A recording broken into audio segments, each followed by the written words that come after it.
Fatalo fatu nei tai a matangofie, le whanunga manua le tau fau mai le tua mo i tātou, ia e mo mua lawana si ilivi inga ma le whawhatai la tātou matai le langi, o tātou au lia me nei fau, ia pu nei aso whapopo le aso le tātou wola, ia i nganga maurunga, ia sātou mo se whainga manonga lei, hala whai mai whanunga manua le tau fau mai le tua, ia si ilivi inga e le tua, e fo de manatu, tātou pokalame nei aso, ia, mua ia le ipo nā whanua, Samoa lo sei, ia Samoa o le Measina, o Samoa o le Penina nei vasa, ia, e ni manatu maurunga, e whaatalo whatu fo le paia lasilasi o le tātou mawhatanga, ia, amata mai lau whanunga tutofi e le tua, ma o lātou whare tua i sunga i whawhengainga, ia, o ao wharupenga, lupe whaalele o le tala lei, whaatalo whatu fo i le tātou Malo Samoa, le whioro whionga i le tamainga, uro whionga fo le tuiaanga, i o le ao na Malo Samoa, ia le whionga ia tuimi li whano, pa le toa so lau vile lua, manau masiofo, pa talo patu fo i le tamaitai panemia, man tātou whainga malo, pa pena fo i sunga te sili ia tule epa, me se fo i le aenga lo angai al tātou malo, ia, o le paia lava lea o wā ainga malato tama o tama fo i malato ainga. Le sau wha inga sa moa le pito i luma i atu e tu mumpule i tu au malataua ainga le tai ma le waa o fonti. E le wha angalo le tato motu mai sa sae le whioro whionga le kovana sili manau masiofo. Ia ma le whainga malo amalika sa moa le moto i lunga man mauta i lalo. Li i matama i tai senate. O le mamalu lava lea i asua ma le vai whanua fo mai tu langi sa ole ma sa le abua ma le launiu na sa e lua. La fio whaatui man la au na mutasi toto o whale ula ma upu i ate o le motu sa. Ia o pa ia ia le tātou watunu. E le ngafa tau di maina se leo to le fua a mese le tātou pokalame. Ia i nganga maurunga le tātou pokalame nei yaso. Ia la amata foi i se vi inga. Wha tapena ina foi le sunga ya maik.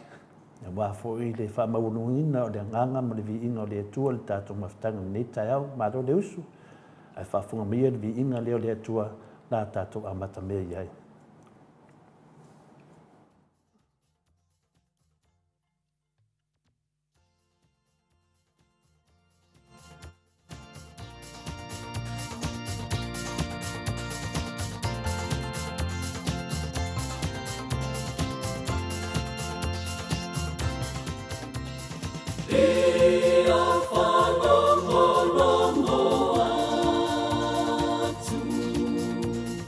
Oh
2.5 minuti e wa te ele tulai ono I sini au se tali nei.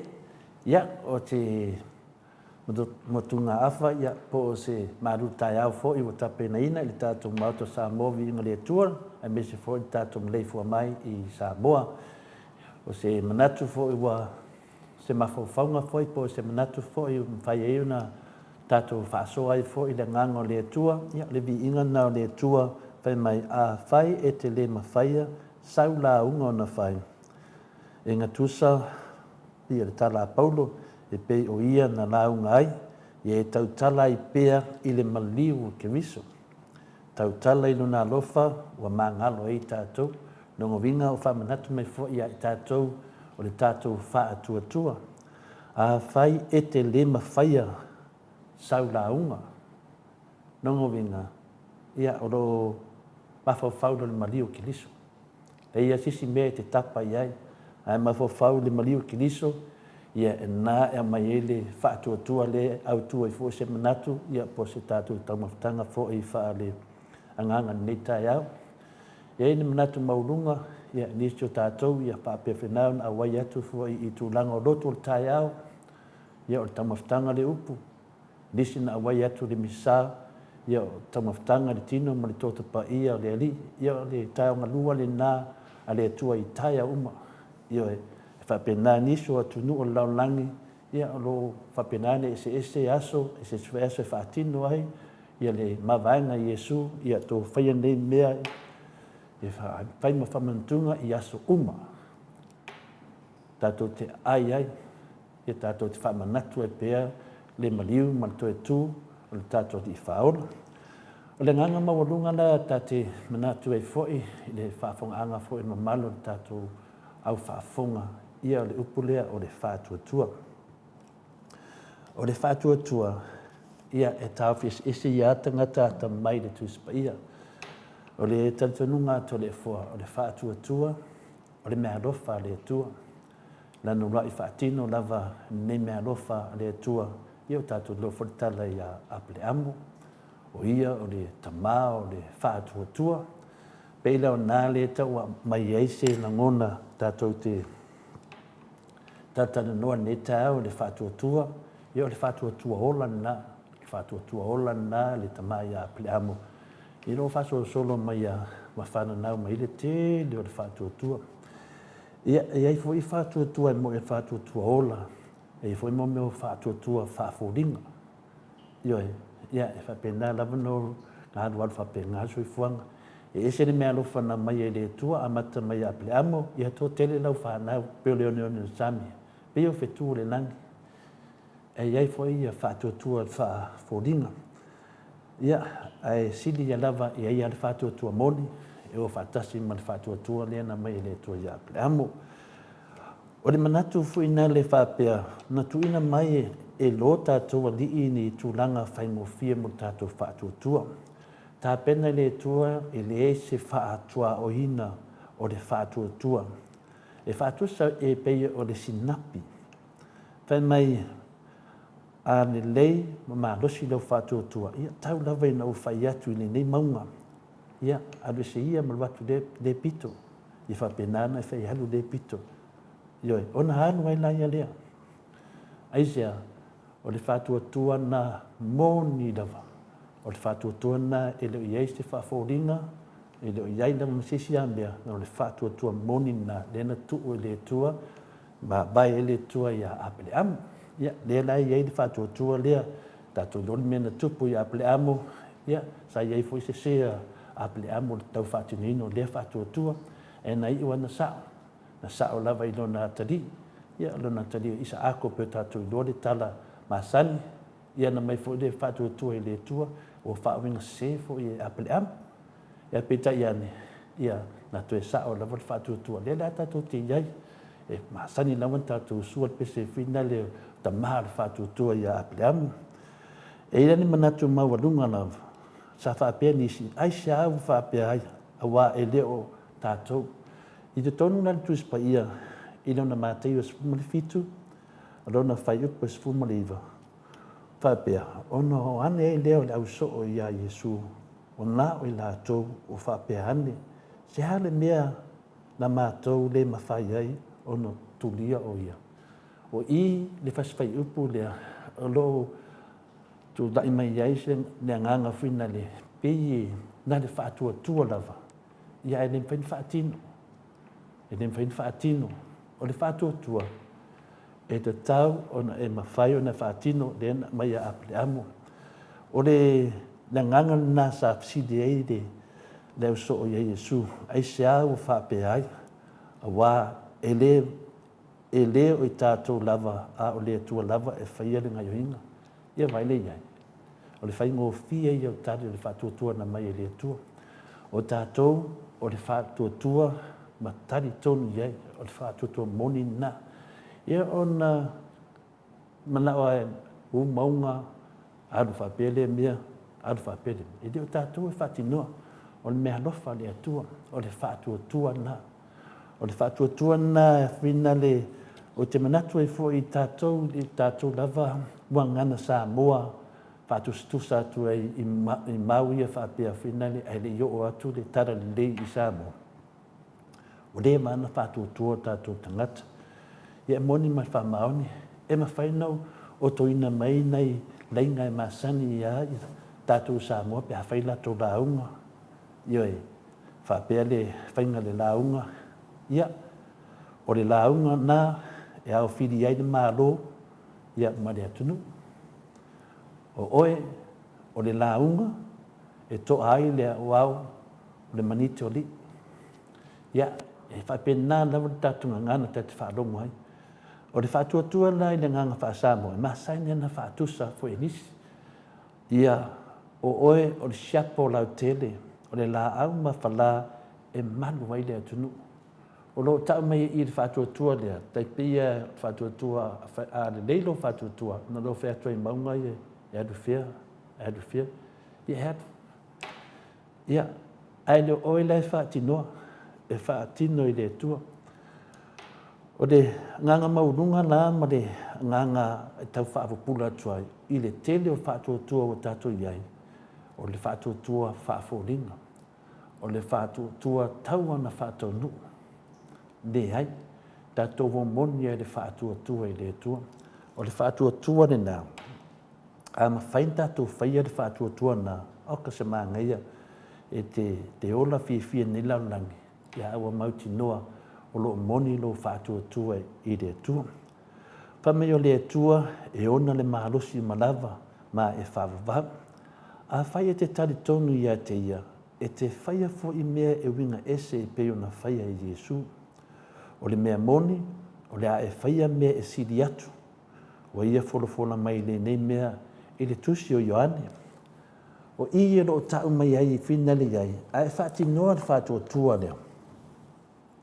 Ua siri atu tele o mea mawhaina e whaia. O le to tele o tātou, tātou laiti. E masai ni ona whapea ia nei o tātou mawhowhonga, o tātou tilo atu nei o tātou mātua. A tātou la iti tātou te waaia e o le whātoanga, e le malolo, e o whenga renga, e le malolo. E ngano ia tātou le tātou te la iti, o le ia lātou le whātuatua, o le whātuatua o lo alu na ngā renga. Aisia e whaongai oe, ma whai umai ame umai awane e ola whālolo, fo i mei nai mātua, talanoa, awane upu se ina oe e nisi. Tau lava lo whaalongo mai i lau tamā, ma lau tina o upu sao na. O le ngana lea sa ola mai ai, nisi o tātou, masalo to tele o tātou whaafonga mai. O lea, o le whātua nai mātua. O, whinga renga. O isi nā teimi, e te sau mai tilo, a e matua mai, e te le taitaina i mawhaianga renga na whainai tua a. O le usu tai o whainga renga, ia ole musu da vai whare tonu la waonga, musu e whare tonu lo lumanai. Ioe, o lea ua ola mo oi. Nai tua a, nai mātua, o le lato whātua tua, ua lato wola ma le whamaone, whai mea, ia wā tātou ia lau laiti. Ia tātou, ia le fumu tātou mātua tātou, ia whapena fuin tātou whaia te fuia tātou whanau. Tēnā lau teimi e whape tātou mawhawhau. Ai longa ma whaia na ta whaia mere whaia la te tamā. ai longa e mawhaia, e usu le tai au pō, e sau le fiafi. O lea mea, i kiri se leni, ai whaso soa lafa, ioi, whaso soa lafa. Ia, lea la wo o mai nei, na whaapera ta mawhau, e le te na mawhai na whaia le ngā venga whaia ta mātua. Ia leo whai mai le uportusi ne aso. A whai e te tari tonu, ia te ia, e te whaia fo i mea e winga ese e peo na whaia i Jesu. O le mea moni, o le a e whaia mea e siri atu. Wa ia fola mai nei mea. I le tusi lau Ioane, o loo wha mao nia mai ai, e tele mea e siri atu. Na e whaia, i lo mea na whaia e nei o mātua. Ioi, lea lau o tātou tūrai mai nei. Ia, o tātou wa aile se sengo ngā venga na uso i nei mātua, ma mea wa e whaia siri atu. Ioi, ai whaitauina la le Ioane sfuma le wharo na whai upo se furu ma le dua, whai mai, e moni o te whai atu i ati o tō, o le whātua mai a te au, e whaia lava ia ngā venga o te whaia, e whai foi e ia mea e siri i ia, mea a wā o te alu i lau tamā. O le proof le nā o lo whamtalanga le whai atu, ioi, o lo whamanatu mai ai, toi whaafonga mai, e se mānaia o lea whina lea pāenga o le tuspa ia, e whamanatu mai ai, o lo whaamaunia mai ai, le saunoanga lea Iesu, e moni, o te whai atu i ate o tō, o le whaatua mai a tau, e whaia lave e ia o ngā venga o te whaia. E whaifo e ia mea e siri, i ia mea, a wā o te alu i lo tamā. Ia o le nā, ioe, o mea umana whaia tātou mātua yaso ia, sa tātou tilo, ai longa e mawhaina tātou whaia. Pai se tāna whataitai, pai o whaia se tāna whataitai a tiau, pai o lo tamā. Ia e tonu na malanga na mai o i Samoa se mātou nu. Male malanga, te saulu tamātou e tāpenga tu lis pui malanga na mātou anu o i whasto tai, ia toi mai lisi malanga. I toi sau fwoi lo tamātou e tāpena fwoi lisi malanga se mātou nu, toi sau fwoi lisi malanga. Nau whapea e longa ma whaina ta whaia ia, nei mea na whaia lo tamā. Ia o mawhasa paunga ia, ia te wo o mani te mine, pena le tolu, ia malanga pe tolu wha malanga stoina. Oa, o whamar se fūmon tupu malanga o nuu marara whanga. Wo o maia, o mai nei whinele tūlanga ngā venga o le viinga o le tua.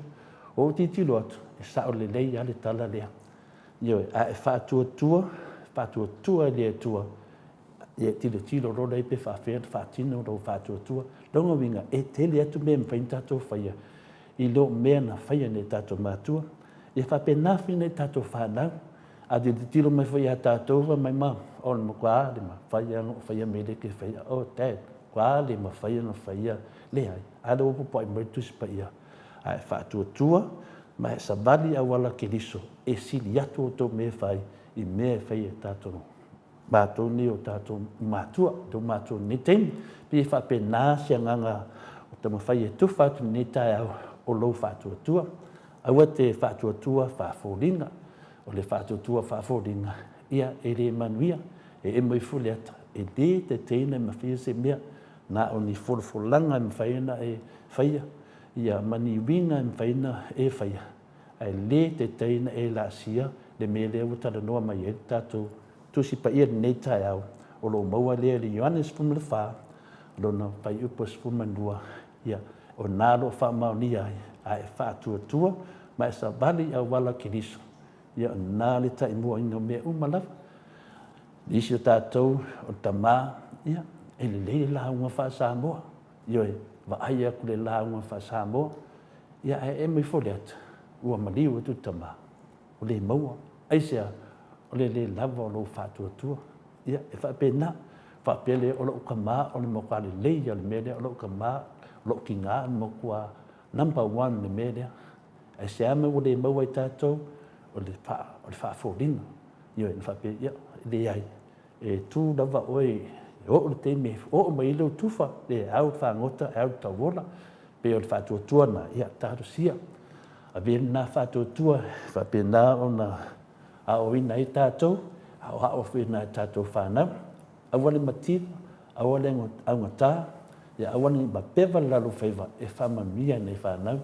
Tātou mātua, ia e whātua i le tua, nea ma whauwhaula ia lea, ma whauwhau i le whānau o le tua, fo ina mai ala ia joe. Ia awe tātou whātua, se ia tu tātou whātua i so tātou pele Samoa, i le tātou te wāai. Le tātou te wāai i le whātua o lo tu mai Samoa. Ia ngā lawa i tātou tātou noa, whapena na watu nei manatu, ia e so soani e foi, a tonu, e whaalonga mai ei nisi o tātou atunu, o lo whātua foi nei le whaafuringa. Ia o te minei o le whātua moni, te miwhi nei e sili atu, mea e te whaia. Pe ai whātua ia Jesu Kiriso ma le tāra lei. Ia o se le sona le lei mo tātou, ia aua le tuawanoa i le tia apolo, ia mamau pea ia lou whātua i le tua, o awhai nei mau ngasu, ma nei mea, ia mea e whapena e umale aso, sau le aso fau, ia o se malu tai au no mo tātou ni nei tai au, ia Mike, me tātou pese wha umale tātou malu tai au, ia se e tu le tātou pukarami māsani, ia manuia na wale whaafungaanga le atunu.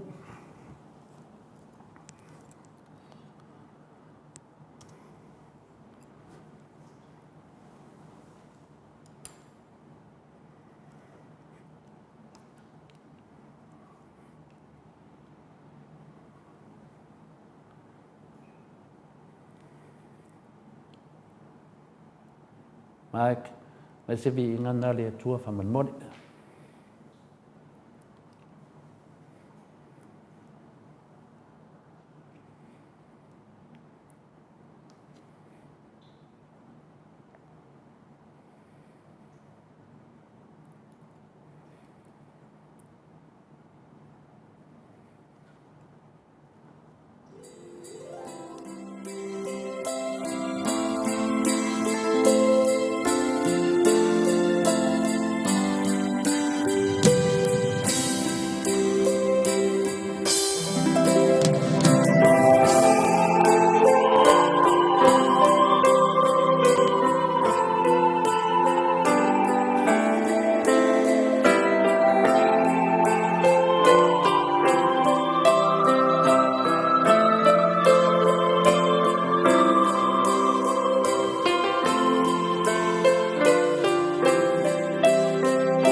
Watch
lai talamoni ia Iesu pe o le pese na langina tamaitai o matile mai le fai pese a le parisi i nunga le maunga po tamaitai fo i le maunga le nganga na le pese ta lai talamoni ai tato tele i o tu tato pokalame masani fa malulu tu fo i le tato atunu ia o le mfai un fatasi mai le tamaitai fo le mota po le fionga fo i ia i nganoa sunga ia inu ia ono tulanga le maalofia ia papena foi ia le susunga ia atatano tesa ia se temi mafai so tai meio tato telefo ia te lole na i medi mai ono nei ia le aso nei ai o le aso nei e fio tuaile fionga le atatano tesa mal fale tua meno falo ai o lato temi nei e fatano ila to tuilon tolu ia pe na si fio foi tato covid samo ia manifu ni la ia tatou malo wharongia na whapenana, tatou whaasori nei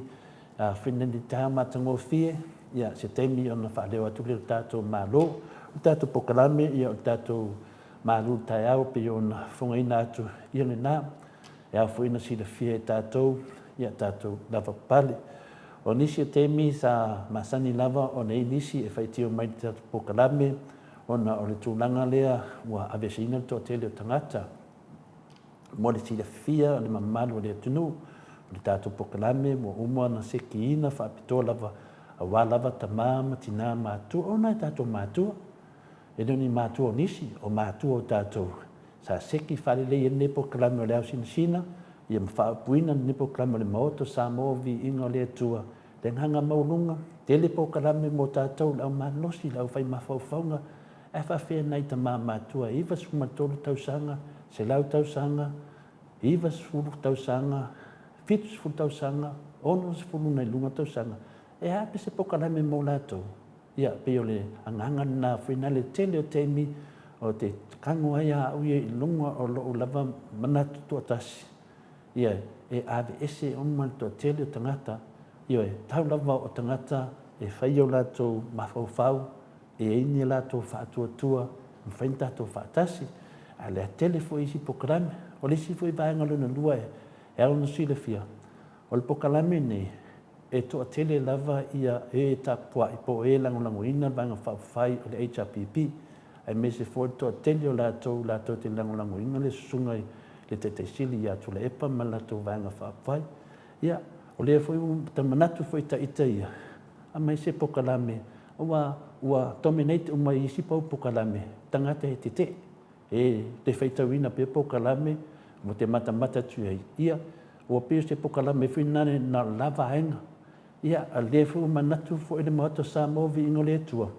Whaongane pokalame, e whaalewa e fo i o lato manatu, ma fia iai.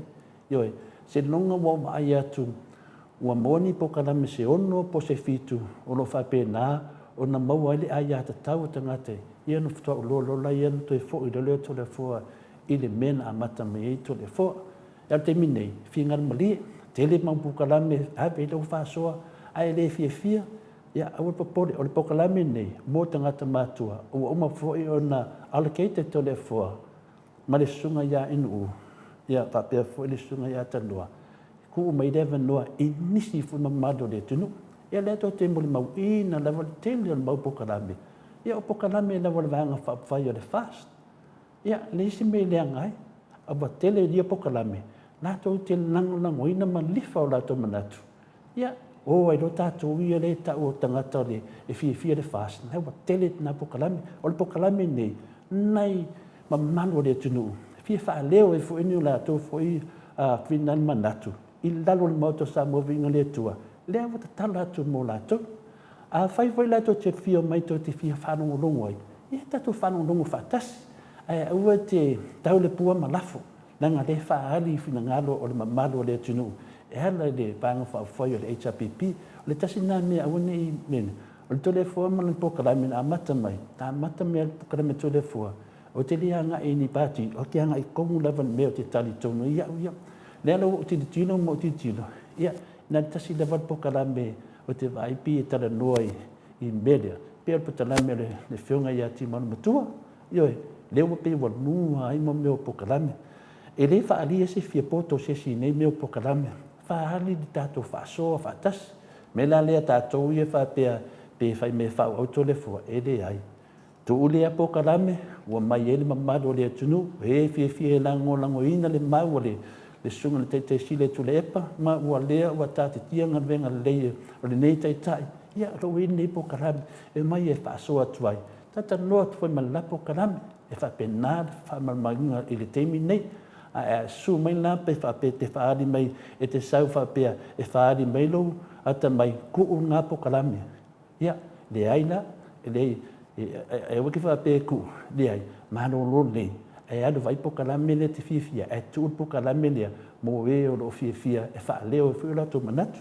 Ia ona mana ia lo leo tato whio whawhata i whape na, whanongolongo mai o tō po le arwhina ngaro le, ale moto sa moving le tua o lo iai le panga fa foi le HPP ia fa no foi ma to ipu kala mi e to te a mai e foi tala le vang fa foi fast tu fa tasi le ia na si ele lungo vi ingo le tua po ai e sao a wai se le fa ma dia me peselia ya ta lai le tala mon le tala ia Yesu ia menana fa ia to e ta tau ona tato mana i le fa tua o le tele o fa tua le nei o whātua whaaforinga.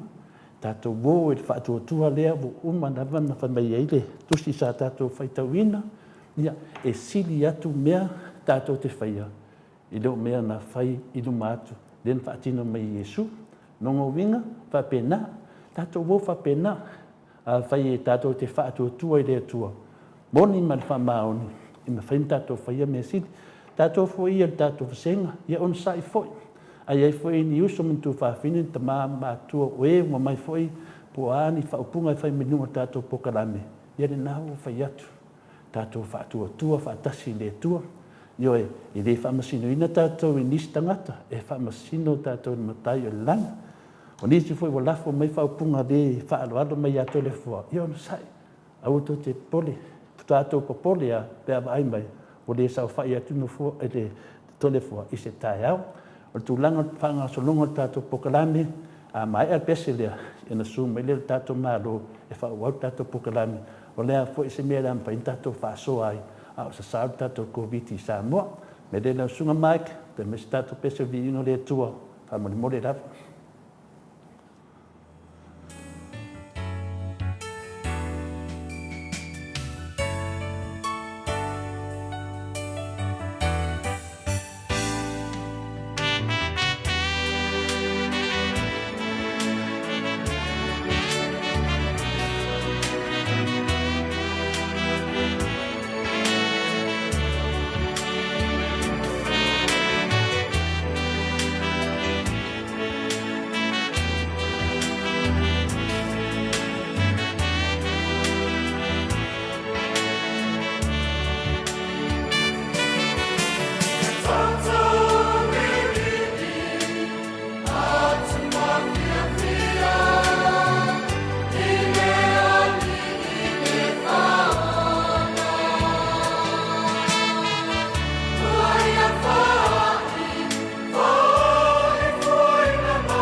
ia whawhatai atu ia ma le wha tua ia o lenga muli nā o le pesele fitoa ma atu.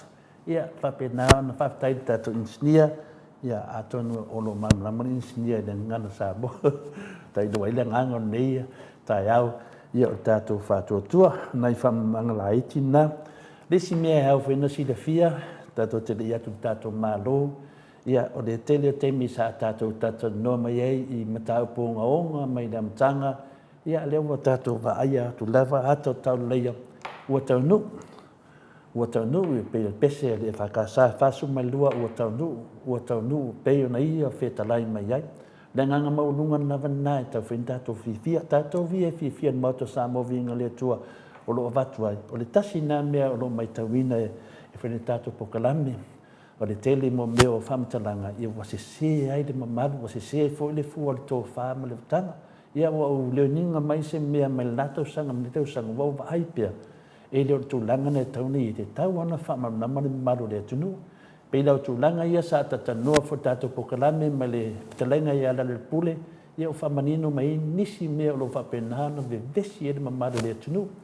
O le whaasa o ina lea o niso saunoanga na whapea na mai le vanga whai o le whanina HRPP a ngai atu ma whina le whapena tamu whai whina le whai se le leinga matunang whapena ia le lau whamanino atu me nā le tā ua i tele menei mumeo tala whamaoni ia matala moni i te tau lavona manino o le whawhongaanga o le au ngā whanina o le tato mauto sa mauvi inga le tua e le ma whai ona whaapurukiki whaina o whamitananga le mauto sa mauvi inga le tua e tau tala sao lava i le mea o lo mau i le tato vaai i se tasi whai o taita i o lava enga mo tua susu mai lungo le ea mo tua tau tala ma sao nua mai i oe na mai le lava enga ia e lea toa wha manino atu nanga e moli mau ai i le tato pokalame i le whiunga inga leo le sunga ia tu le epa me tamai tai palemia i a fia me ia mana manama nina mea ia ele se me leanga o le me le lei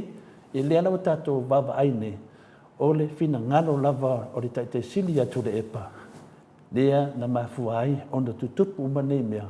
Ona lea, ona o le whaatuatua na sunga i atu le epa. I lona whaatuatua i le atua. E ta taua ona whai le mea e le lei jai sa moa. Ia ma munmui tai fo i tai e lo ia. O le tau tala sao ma tau tala ma le whaamaun. Ia o manino natu langa. Ia na susu mai le tamai tai pandemia. A ngai mai i mero iete te sili atu le epa o lo iai mo li mau ia a o isi whamatalanga ia wha uma ina mea o mana manama on o tūlanga lava o sanuanga wha aportiki lesi tūlanga mo manino leile atu no ia e mo iwa wa whamaunia ia le kiuti ia po le finale le soli finale o tūlafono e le sunga le te sili atu le epa ia e sau ia e leiso na sala ia ua whaamaunia i le tautal sao o le sunga ia tu lepa i lana mau pēna mafuai o na ave e vanga whaafai i le fast ave ia le fo te whaarongo whai mai e le ai na o la tau lava na o le ave lava ia a le vā lava o le sunga le vanga whaafai le HRPP ia ma le whamsinonga le ai whaamanaman fo i le whionga professor ya Dr. Afualo i le aso tōna i mo te atu e le ai e te tau lava na iei le tūtangi ia mo le tūtete ia o na i mea laiti ia e te tau ana mamna mai ta maa matina e se se le whaupunga whapea o le whamsinonga le e se sin o le mea sao lava ia o le vaenga lea o le fast na la tumu ave le HRPP tonu i le kantemba fko le tanot iai ia na whiro mamna nam ta up ia whaamoe o le tele mta apu tano na finau mai e le ai ia se mea o manu malo wai le vanga whai le fast o lo manu malo lava le tō whalainga ma le tō whamamao o le vanga whai le HRPP ma le lato te tai le sunga te sili atu lepa mo le manu nama leo tātou pia no whai atu o nei o lo iai i lava ia le vanga whai o le HRPP ia o si pokalame nei o lo wha leo ma Yesu lato manatu ia a e le fia whanongongo lai manatu nei leo whai atu ia o le nganga ni aso tā lai tana monu a e whanongongo atu i I le whaasalanga e sau e le moni na whamtalanga. Ia toi ni riu tō wha o lo a musu mai le tua ia te oe i lo whaatotua ia te ia. Ua te whinau fia pe whinau fia mālo whinau i le mea a mio tonu. O le nganga nā pokalami nei ia a whai whinale e te tari tonu i tala moni. Ia lawa i eri pokalami whaapitoa na seki inga mo ta māma tina mātua. Ia whai matātou whadongolongo e le nei foi le lopo le manai a vea oe ma se tangata politiki a vea oe ma se tangata e taita ia tātou tunu. Ia lawa i eri pokalami e ko lengi e tuelo wha maoni. Mau i foi na ngaka fai politiki wha maoni e whaatanga i te tono o le mauto sa movi inga le tua. Aisia nanga a woringa oi malinga oi e unga oi. A sau kanga fai politiki le anga ma fai fulfulanga e le kaungu ia i unga se sea kua i fu ima makako. O le pokalame lea e whiri me lava tangata tautana moni ma le wha maoni. Ia o le ngangana he whina e tau whina le na whaamalama e wā telo temi tātou te pisi e whamatala le mea. A lei lava na motu le pāsi le fia pori whakalenga ni ngā tei whale. Ia whapena tātou malama tātou pokalame. Ia, e le whapena o ta whai atu e leanga isi pokalame. Whanau longo i whaoe, lango isi pokalame. O lo whapena na lato tala ia, tala se, ma mai o lato pepa i lunga, mea se, ia a whai atu e awe le whamsinonga me ele mi o tonu, e mo musu. Melana ta o le tau whaavalea o le ino tātou. Mela lea e whaalongo kwa pokalami na le whaia inga. Ia, wai te tei mahalo satani, e mahalo laval mea moni. Te le whautuanga me tātou vasenga, e mahalo laval mea moni. O le tātou pokalami, e le na se pokalami na o tole fua. O le pokalami tātou, o lo alu tātou teimi, tātou te tata noa, mo moli etu tātou mau. Ia, pe o le whamanga atu nā pito, ia a whanongo atu e te mū i le pokalame le moto sa movi inga le tua. Ia mei ese. Na o mea moni, ma le whamaoni e tau tala i le pokalame. Ia, i le whapena mo wita po se tūnang whapena. E te tau labo na manam labo tātou tāronga.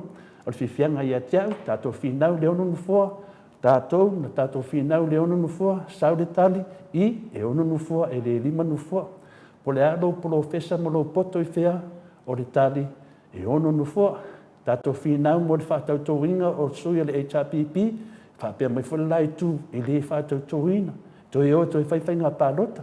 Tātou whinau, a batu mau le moto sa movi inga le tua maona pāanga, sau le tali, whātautou le tengi bavi, tātou manu malo. O leo te whaitau ina, e le i whaia inga lava le HRPP.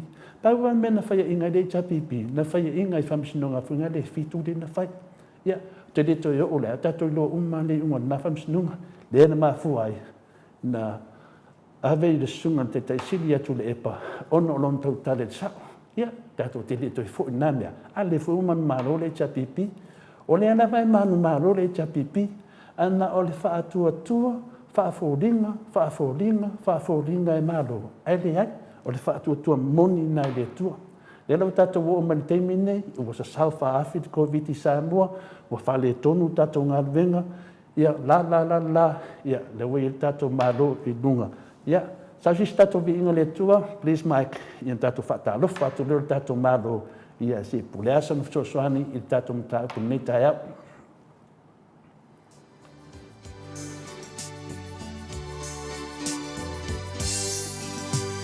Sing them over again to me, wonderful words of life.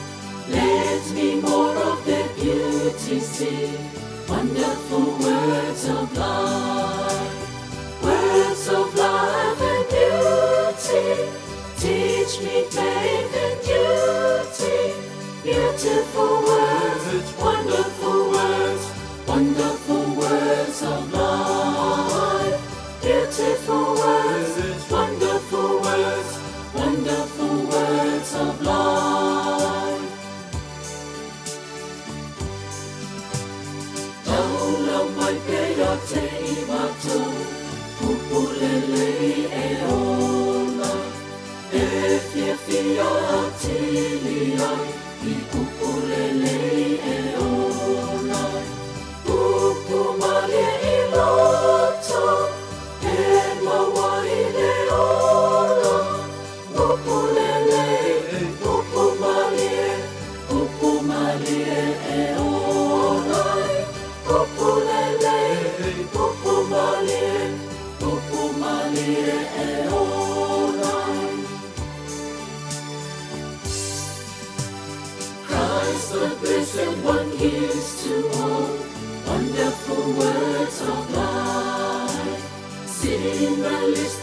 loving call, wonderful words of life, all so freely given, wooing us to heaven. Beautiful words, wonderful words, wonderful words of life. Beautiful words, wonderful words, wonderful words of life. Yesu leo fahali mai, upulelei e ona. Ia whanongo I mato iai, I upulelei e ona. Yesu ia e alofa, pa'aunga mai pea. Upulelei, upumalie, upumalie e onai. Upulelei, upumalie, upumalie e onai. Sweetly echo the gospel call, wonderful words of life, offer pardon and peace to all, wonderful words of life. Jesus, only Savior, sanctified forever.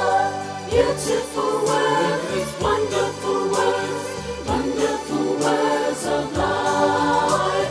Beautiful words, wonderful words, wonderful words of life. Jesus, only Savior, sanctified forever. Beautiful words, wonderful words, wonderful words of life. Beautiful words, wonderful words, wonderful words of life.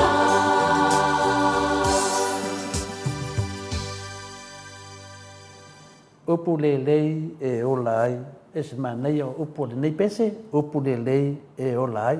Pata alofa tātou wasenga nei tai au matangofie, tau pou tātou proklame, ia, tamaitai ia miti Edwards, pa good morning, pa pia foi ia siani siloti maron tāpua inga, te talo ia pa pia foi ona lofaanga, ia, pa pia foi le sunga ia upulasi mawala, ma le sunga le au, ia fa penaan tātou mafuta nei tai au, ma ro le usu, ia pa pia foi asubale falava au, ia ma tamamatua, ia falava au tau maia, fa tai level fa fula ia lo ia mai tātou proklame.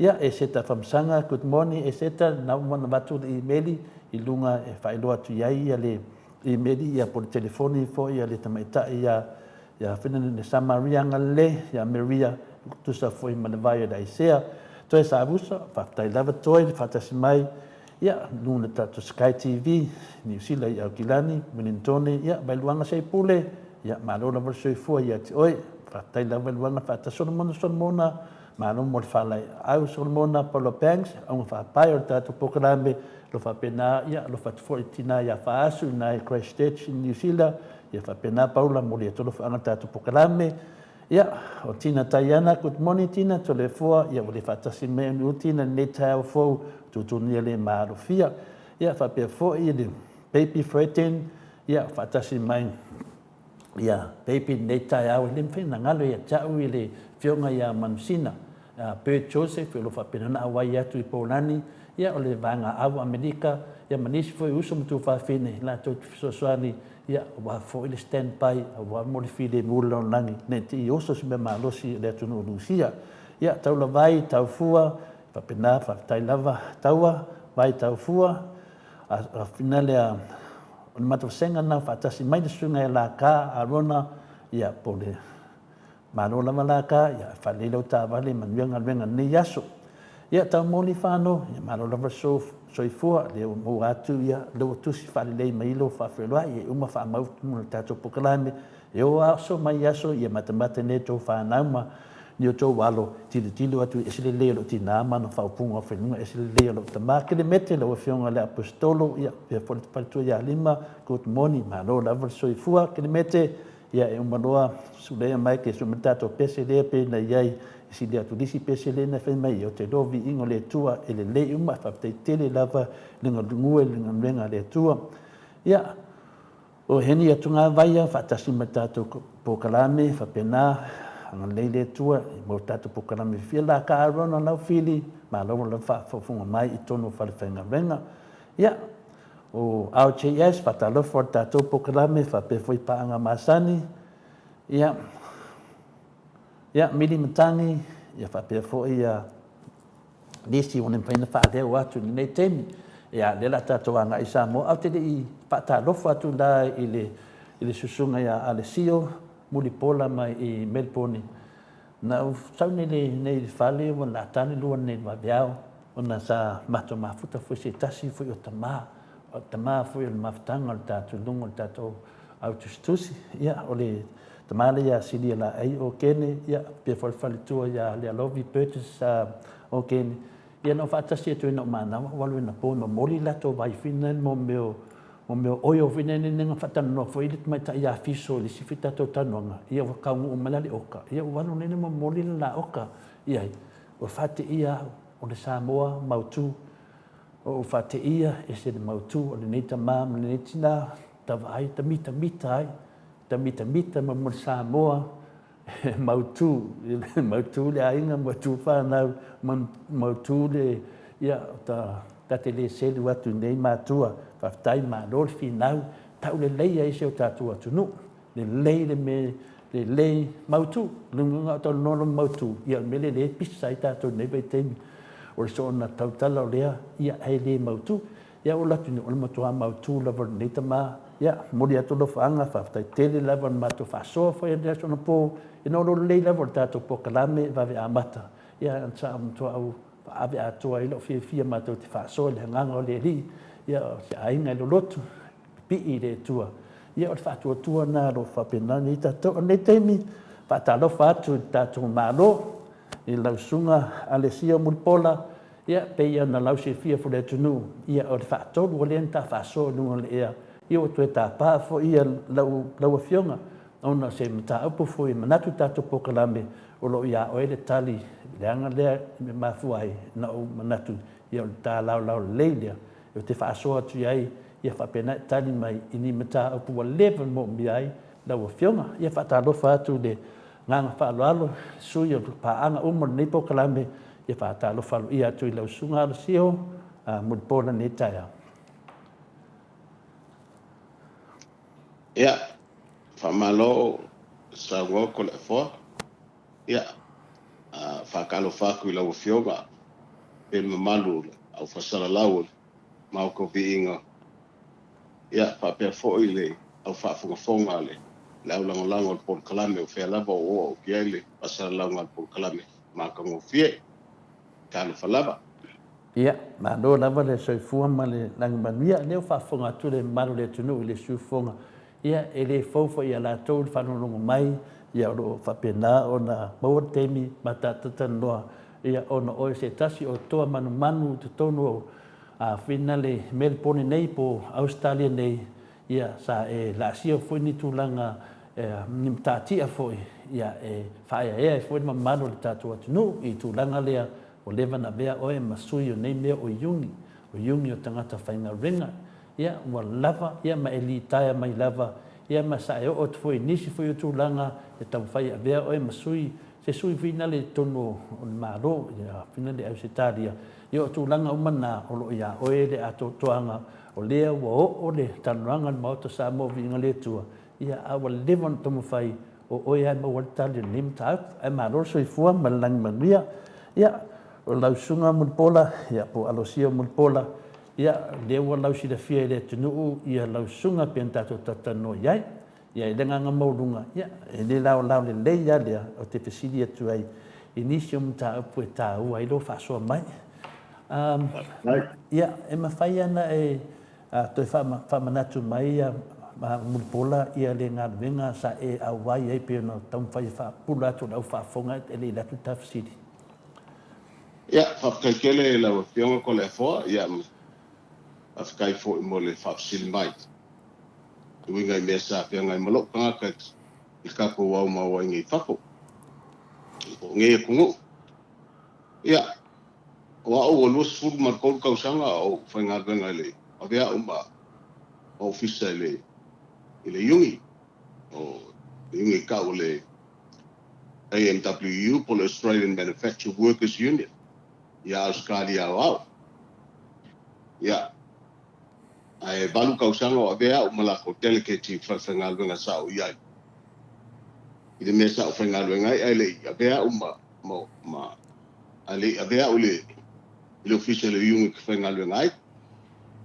ya o se kala pupu aku lea ko le fo le baila ai ngakwe la ka o ye por kala me pe o ngai tinangalo yai mo fa fonga mai ya la tuno ya le a finale alosio mulpola o lea so sile ye le tu danga le na le va tu nei masina ia ai le pesi de covid samo le na lunga la loi fo ia le lungo ni meo penga tu failani ia le tali tonunga atato mai Samoa ai me se tato nei Australia o lea so si de fie iai o lea tonu ane mea e te loa e whamaoni le mea o lo a vea oe matangata iuni i te tonu Australia ai me se tato i e mai Samoa wa lena o whanongo le tala whapea na e li mana na o ia tato le Samoa e tonu o tato tangata le iuni ia au oe la le sa e ngā lue i le tele tausanga i le ngā renga lea le wha mapapoina o le ayata tau o tangata whainga renga i tonu o whaiwhanga renga. Se sa noa manino tūlanga lea soani le mta upo. ya whaftai ko le fo mon ka upu e ka ua kele le mka upu nge koe saungo iei ma ue whafsing iei au i ngei kai au a kongo e ka ua fo i leo ka kalngoa ngai mka upu lea i ngai e ma ue singa malam lama anga e ma whai ngā psosoanga koe le maoka sa movi inga le kua malkako kalngoa nga i ngisi fo i o le kungu o lo le maukongu ma le malam lama kongu i mka upu lea pe un fsing iei ya ko le foa ya o le anga ele pose lilo o maka pule o le banga lau sila fiam salo Australia nge pa pe nga fo Samoa ya amesu pa pe fo mo isia kungu o ke el por kalame nge e winga el maka pule fa pe sa manga o ngisi o ka fanga benga le kungu le mo nga benga fa pa kai ni le wo mai ai ai sa fa poinga ele o lo kai ia le la ko por kalame i Australia nge mai le fa puanga le malo Samoa a se suyo le malo Samoa mai i le kungu e o fa ma vai ia ko le fo o se o nganga mas o se manga ko mo se nganga fa ngongo ke le baenga i lo kangaka o ke per pongula ele ani o kongu le baenga o ku ngei afai o le la ko kalsa o ko le fo le fa fonga le ku ya afai o kangaka ia nga mafuai ma ngai ali inge nga mafuai le maka upu ngei kangaka ia sa fa ngaluenga le il fa le fasimang ia leo ki kau ki ngā ko le fa o au nga u di bo nga maka inga maka upu le ya o kangaka ngei kangaka mai salo pe ko se fulu pe a pe ko ongo se val o le ongo se fulu kangaka sa mai Brisbane o la ko nga ele mamau le mea ngofo ima le mea ngofo le kausonga o lo kausonga kama ka ila le nga bili mai akia ifia mau nga ka sa mo nge se so soang ongo le mea la ngofo ai ia mafama kalanga nga bako nga yali inge e winga la ko kongi ia o falungo puloa ele kala fe ngai le me o falungo yai o le ala o su e lo la ia mo o le yungi le e la ko ke ba ia makaka ia mo pale fasimang mo pa velo le lo kausonga fa ave ka makinge fa ia peke bili fo o ia i lo kausonga le bili fo o ia i le yungi le e fo ia fia mo nga ka makinge so sang o le au ko fa ke pala le malu le kungu ile maka upulava ngai i meo kangaka nga lue wha vai kai mi mai Pasifika. O le maka upo nge Samoa, i ngai ali i maka i Samoa, o le maka upo fau. A o le menge wa leba. Nga mua mama aku fiki, mai se ku o Pasifika ngai lo Samoa I. o le maka upu nge winga le join ngaka nga lue fa boy kai ile yungi o le menga kupu mo ya fiki masalo po la makanga la masalo po o valu iva o over for se fuka sang kalwai I. al kaininga lo ke fenga lo le yungi la o fa longo lo la mele o mai isi kama kai fiki ya ke o folo o fo o nga fo nga o le yungi sala ko va ai mo beo o le o nga luenga ia me kau la au I. kau apu me fa penga nga o foi so ngi ai I ka fiki ia a le foi la wo mai kai mininge le wo mo wo foi ka ko ku o le mele ke kakalo ko I mamalu le ku au al ka fio ka ko kangaka e fia mo se so a yungi ia ku ngai nga lo si le fia le leila ba ko kelo le ku o lo fa nga luenga fa nga luenga ba so se nga luenga le ku ngai e ka ua kele le fesoasoaga I le yungi I kangaka faigagaga ka ua kele na ngai kele me le mafaiga kauaku e employers po kaikai o galuega po pule po o e oga falafaigaluega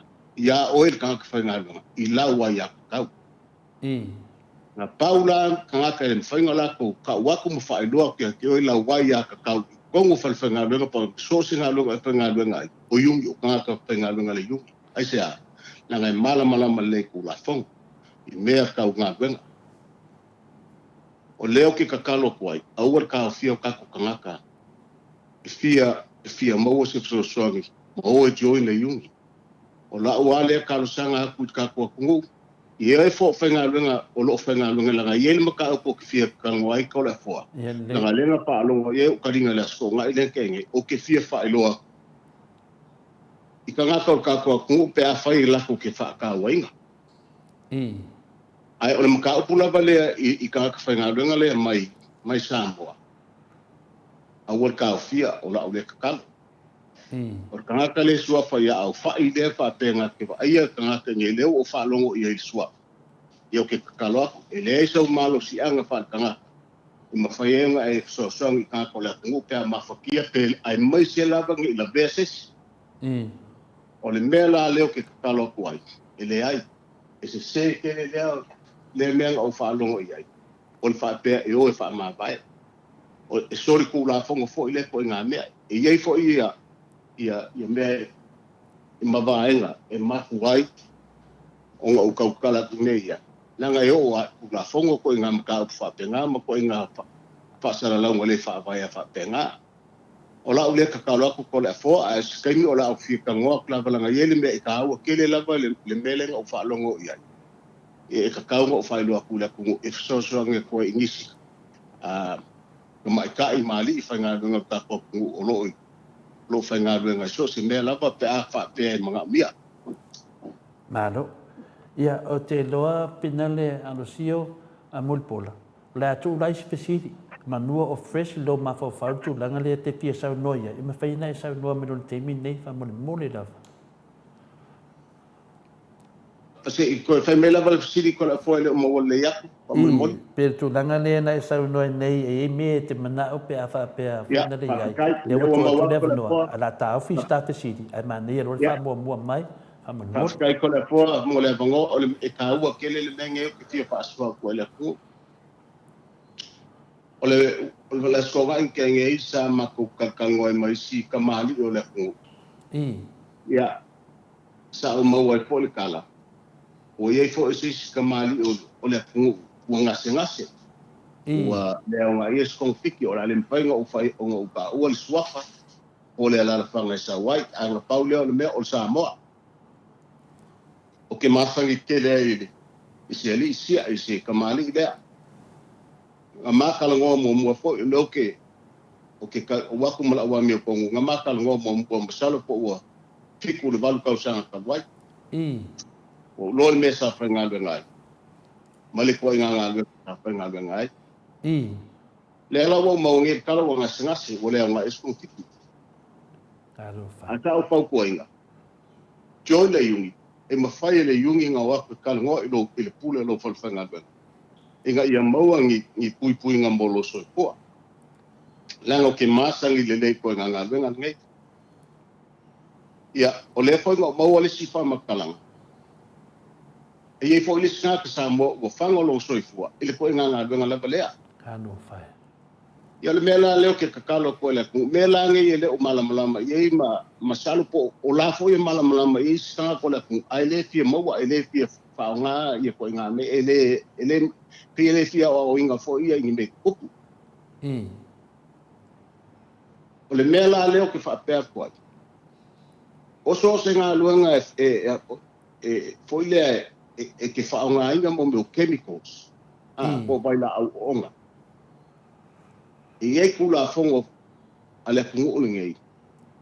E ei ko inga mea ka o lava ko me whaonga a wali pui ngā lo soifua. O ele ke whai ngā luanga ma e ngā lua e kongu. I ei ko inga ngā luanga whapea. O le tangata leo ka ngau e mua sa whai ngā luenga i se ngā luenga. E ngā ke whaonga mo meo chemicals o onga. Lea lau o mai kaimini ngei. O ka ngā kau ke makua mawai. Lea lau o ngasi. O se whaonga kelele ia kia oa o se Samoa. Lea ngā umanga ukala ngoa iai. Ia, lea lau koe maungir kala o ngasi o lea ngā eskumpiki. Kano fai. Ia, e le whapenga le pawai lea. E kele foi kangaka sa mako mafuka. Sa waru mo wasiasi e whangālunga mo whakua inga. O la koula ia whangālunga me foi o mo le au pali ka vale. E la te whaunga vali e mo me o ka vale me whapenga. O se vali piko sili foi lenga onga. E lea o ngā mo lo soi kua pea uminga e whangālunga ai. A kongu a whape ke malosi lu kingo o ngā pe e ke kalawau. E ngā kalawau kaingi o lo malosi kai mile ke longelo kalawau.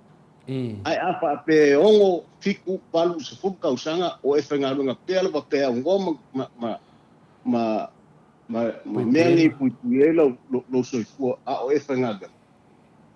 Ia, o leo ki ka waku ma lo whalo alo. I ke ngase lava. Pēa le lenga i pui lo soifua. E mi o le ki whangarunga. O leo ke kakalo a kua ila kungu. O e o lo whangaluenga i Australia nge melo o kako i ko le fōpo o ngisi fo o au i whatsala launga nge kako pōl kalame nge kai au. Kau kua ngā mau kou i whakua ngā ngeo ke wakulanga o uwa ai ka ngā kai. E mamai i ko ngā mea whapenga ai moisi o au wali whale, o wali ka wale, o whangaluenga nei o printing companies, me e whaingai mo meo lolomi ei mo meo o newspaper mo me whapenga. I la koula lela ke whaingalunga kongu i masingi whaongai vai la au. Kasi ngā lunga piko sili lavanga puipuia o i kakauanga puipuia o kou soifua. O kula whonga la kongu ngei. O Australia. O le hare kaunga kā. O lava e ko me puipuia e lo soifua. E whaakau lava e kampangi langa e lalo kula fongo. Ma o me fonga, aua ko ke pole fua le tau, e leo se mea ngā ka kou ka ngā luenga, o mea ngā kampangi, o lesi mea. O mea whapenga, e mawhai le tei ai kampangi o ngā koe kleipula kou e kau o mea ngā e whaari au ko, i le lako tax, nanga e ia mai o tax e kampangi lako ia, especially e kleimai me whapenga o mea ali ka ngā luenga. Eleo se mela ka kou ko pole fua e kampangi. O mea e kau wha mo ko pole lo soifua. Awa e le ma losi ma e healthy. I ele konga kausi whainga lunga whakingo ngā lunga kampangi. Ale mea singa kau o lo a inga malo lava soifua. O le mela le leo ke pau kua kwai o papikai ko le formula bango. O leo o whaunga inga le kaingi papikai o kele iloa ke wala au mai. Au leo o pai atu au whalonga el weekend. O leo o mga o whaunga le bangonga kangoa kuai. Te awha pe kia whaunga nisi o la kula o sao kakaloa. Malo, ia, nā au whaafonga na malo tātou, malo le tunu, ta māmati nā mātua, ia, sa runga la lone mta upu, ia leo bola lau, e su mai ele sunga ia no sio, muli pola, papenan whaasoa mai fo i sona experience po sona poto masani, ia a vea ia ma te po tangata whina le yungi le tangata whainga renga e whapena ona suru whai atu i tātou pe e ni mea whina le o tātou wa ai ua le whetauwi ma le ngā renga.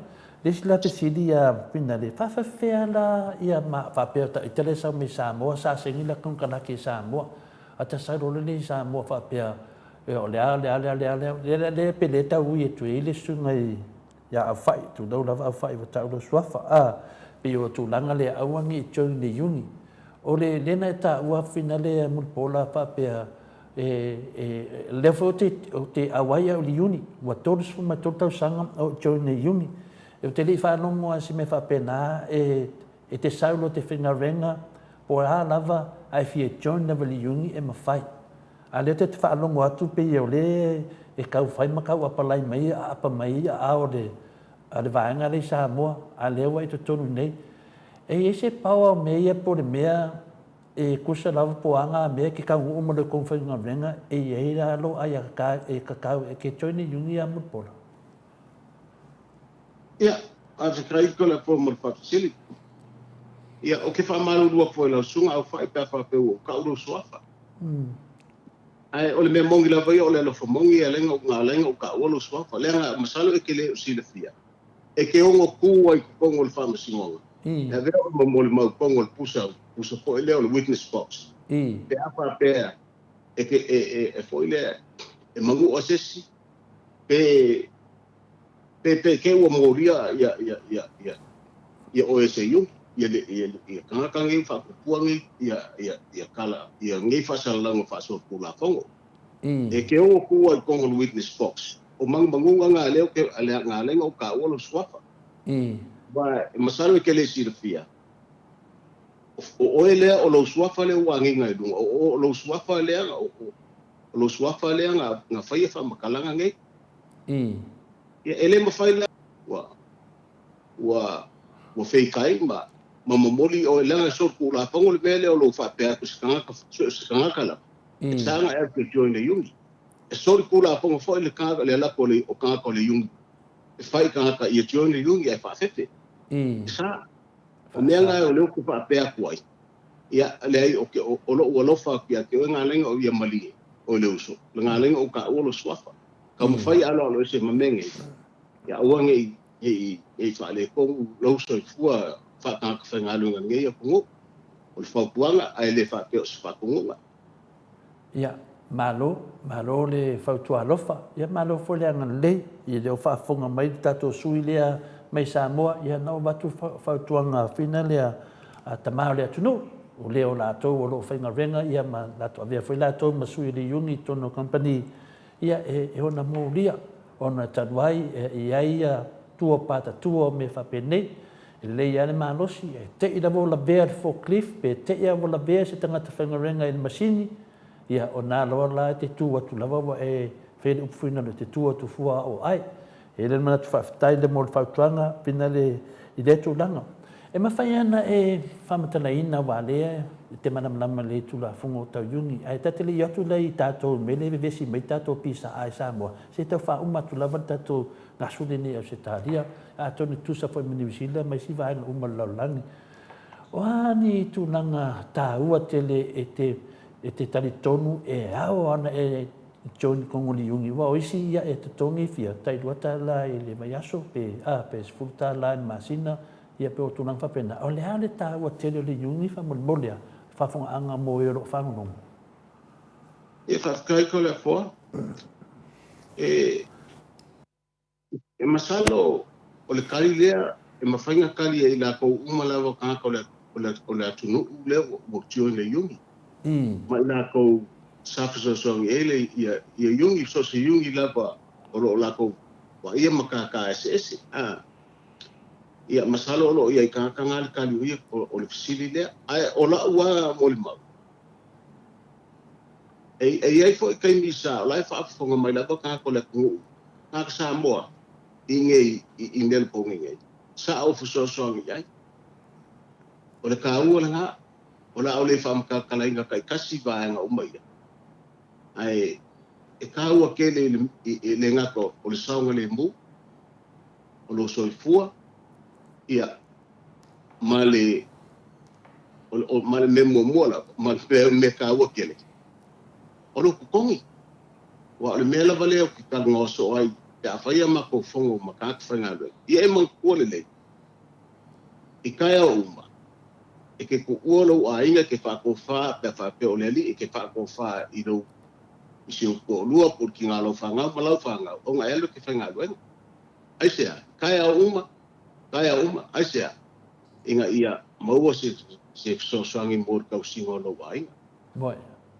o le ala leo le o fa mga ko fa ai ma si fo so o lo so fu malo lo a fa pe ke fa nga lo ia ma ko o la ke alu fo le ko ngola nga be ia e ma ko ia e ko lo ai nga ka ia e ka ka fo nga ko fo i lo ai i le fiafi ta e manga sta le mu o le kasi nga fo ko o le ka ua fo nga o lo jo le yung i e mala malamba ka kia la ba o le au wange fa ma fa nga kele e se ka wanga nge ko la fo le mu se kangaka e fo le e mafakia pe mangu o ko se nga venga ile ka ua kele le de pa ka ua kele inga le lo mafofo nge ka ya ai o le mea fo ile waling ka ko mai nge ia ko u fa ma ka ko fa nga venga o singa so angi ma ia ki le ai o nga mau e ka ko se sa lo konga io ka ko ai le nga ko nge a sa mo pe o ka ua nga o ke lo ka fa nga venga le mala mala la ko wa ya ka ka i ko ko o fa le nga venga o nga le nga pe o fa ku te ni wa e le ma fai e sea se fa le nga venga o la ko fa mala ma pe fa pe kalo uma ka fa nga venga o se fa nga lo fa pe aku le pule o nga fa ko mo o pe o ka nga lo ia o ko wa ka le le fa pe me ka aso mai ma mo me waso malo lo holidays ma public holidays me fa pe nga io o la superannuation mo ele ia ke le do ko o is fa nga lo mo fa kalo se ko ko ma fa ma bla ma ko spule o fa nga venga ia kula ia wa ya ka wi ko kongo o fa nga venga o yungi le la ko ke o aku ma fai ko ma fa ma kala ya o ko ia le ia ka ka le o le ka wa kele le o le join you o le si vai o le si ka o kongo kasi foi le me ka wa ia ma kuwa mo fa ka inga ka o pensin la le o si ngai Australia ngai kai ni ngai leo o sa wa mai ka la lima sfuru il ka sa le kenge ya le o ka la lo sfuru le ko ki alwa ka la ko sfuru ngai amasalo ko la o ka la lima sfuru i pikongo mamau ku piko mau ku me pongne o si ka la nga lo fa ngai el malo le fo wa makan ka ngo ya yung le fo wa makan ka ngo yung ile malo e ka ka nga vai la ko ia si ilunga ka le ia ko kongi o ka e fo i ka o so fuanga le ko ya o le ke ka ko o le ka wa kulanga o le nga ma ko ka ngo ma ngai ka ko le ma o la nga le nga sa u ya anga ngafi i maka o kula ia o le ko pa pe ko ko la ko o le nga o yu wa le nga le fa pe e ngofo se ka fo le o se ka lo fa pe la nga le o si il pensing o le la ko si ya ku le lua ka la le por ka la li mas football le lu su se ngelo o ele ai o yungi la fi fa yema ya menga nga fo ke i sanga ka fa nga o la wa ku le yungi fa ka ngol la ko fa nga i maka o fa penga ia pe o le ka wa kele nga ko le afo o le e join so se yungi la o lo wa ia maka ka nga lo o fa nga i ko kongu ele nga ko Australia ngai aso se ko la ia pa penga bo sa mo pe boy ia nela ko fo ia kwa fisidi de melen mato va ia tu nunga fam sinonga linga fai lena fai ia tau tu nunga nei ano fo yo tato tu nu fam talo posita se fo yo tamai tai if so swani finale pe se trai pino en menen fai nana mato va ai mato finale ta te lo fa Le ana le tūlanga le pea whapea o lai tio ne vaenga le yungi. Le ala ua le lava lato tupe ese mena mai Samoa, ese ia lato mena mai ai, ese fui tūlanga le nei, e whaifu mena nofu ai, e wale ngā whatia i lato i tūlai e mai. Le ala le tāua le yungi ko ngā keis lea whamamole lava a muripola. Ia, ole ka ua kele ko le fua pe mai whaafisiri ni vaenga lea. E o aku le yungi pole i kāka le awal ngā luenga le iei kāka whai ngā luenga lea. E fie lo e le yungi po o lea le ko i ngā kulanga lea, o lea le me wale ngā whaapea kongi o kāka lea. O la awa bakosa whakaka ina ki a vave lava, o le kusa o whange kausanga karuai. Sa iei le kampangi e la ke whaia mo me o lift. O le la kau ko o sinta lift. Ese sinta. O la kau ia sa la kau ke installinga mo me o lisi foie kongo o whare ke kele foie kele fonga whane. E alu lunga malalo, le whega ia kankai. E wheo ai lunga malalo o so se whale maululunga. Ia.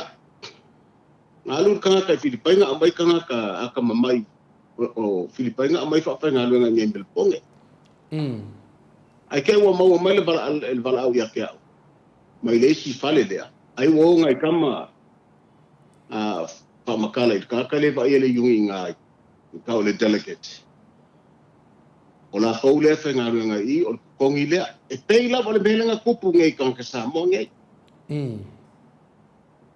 Ua kokonge la kau le mengongo fuai. Kokonge la kau ia la kau mea ai. Ai mau ange le melenga ngofa ngai kam. O le ofisa o le kamalo. Sure. E se furu fiku karaka ko se furu fiku Filipainga ngai. E o whai ngā luenga solo i whale ke kele po ia i so se vaenga la po Melponge. Ai amanga ba. Ua le ofisa mmoe ai. E ai e le ofisa e whaakau lai wala kou la kou mea ai. Sure. O ngā mako, o leo ke kawaku la ngā la bea ai, o au sa o maia kangakange ili mako ofisa whaangofo ai. I lunga. O lokulo o vai ai. I le kai au, ngā usu poa o fia ki kilo e yo makai o mau ki ngole lei. Ie sa o lei. Na ave lo le mako yungi le whaamisingonga i le kampangi lea. Sa ko kongi le i le kampangi le hotel. E whaangofo ai kangakange. O lako ko kongi fo, maia me o le rent. E ko kongi umala le kampangi, ngā o maia kangakange i Australia nge. Ma o ko kongi fo kangakange, ia ko kusa le leia kongi kangakange, kongi kangakange ngā luenga, o lea lava ngā luenga. Le se senga la ngā mumbi o leo o whaalonga kungi ia i o ngā alselau ka la lenga o ngai kangakange kako kungu lenga mai sa. Al ke lo kupele ua o kipi e alwai e la ko mea ai o la ko rent o me whapenga o ai ai ngā umangi sa kaunga whai ai le o mai kangaka i sa i Australia nge. O le e la longa e pa ngongo pe a whalonga ke i a meso kangaka Samoa a ngā whate fo le ia au kangaka la boso ka i ka kungu le o ka whalonga le wo i ngai i whawhikauri. Ia e la longa alfa ngongo ko le fua. Se me le ka kaulama kako i ka kaulanga fsoangi le lei ia i susunga i ali kai o ngā luenga. Ia vai le leo kako kangaka.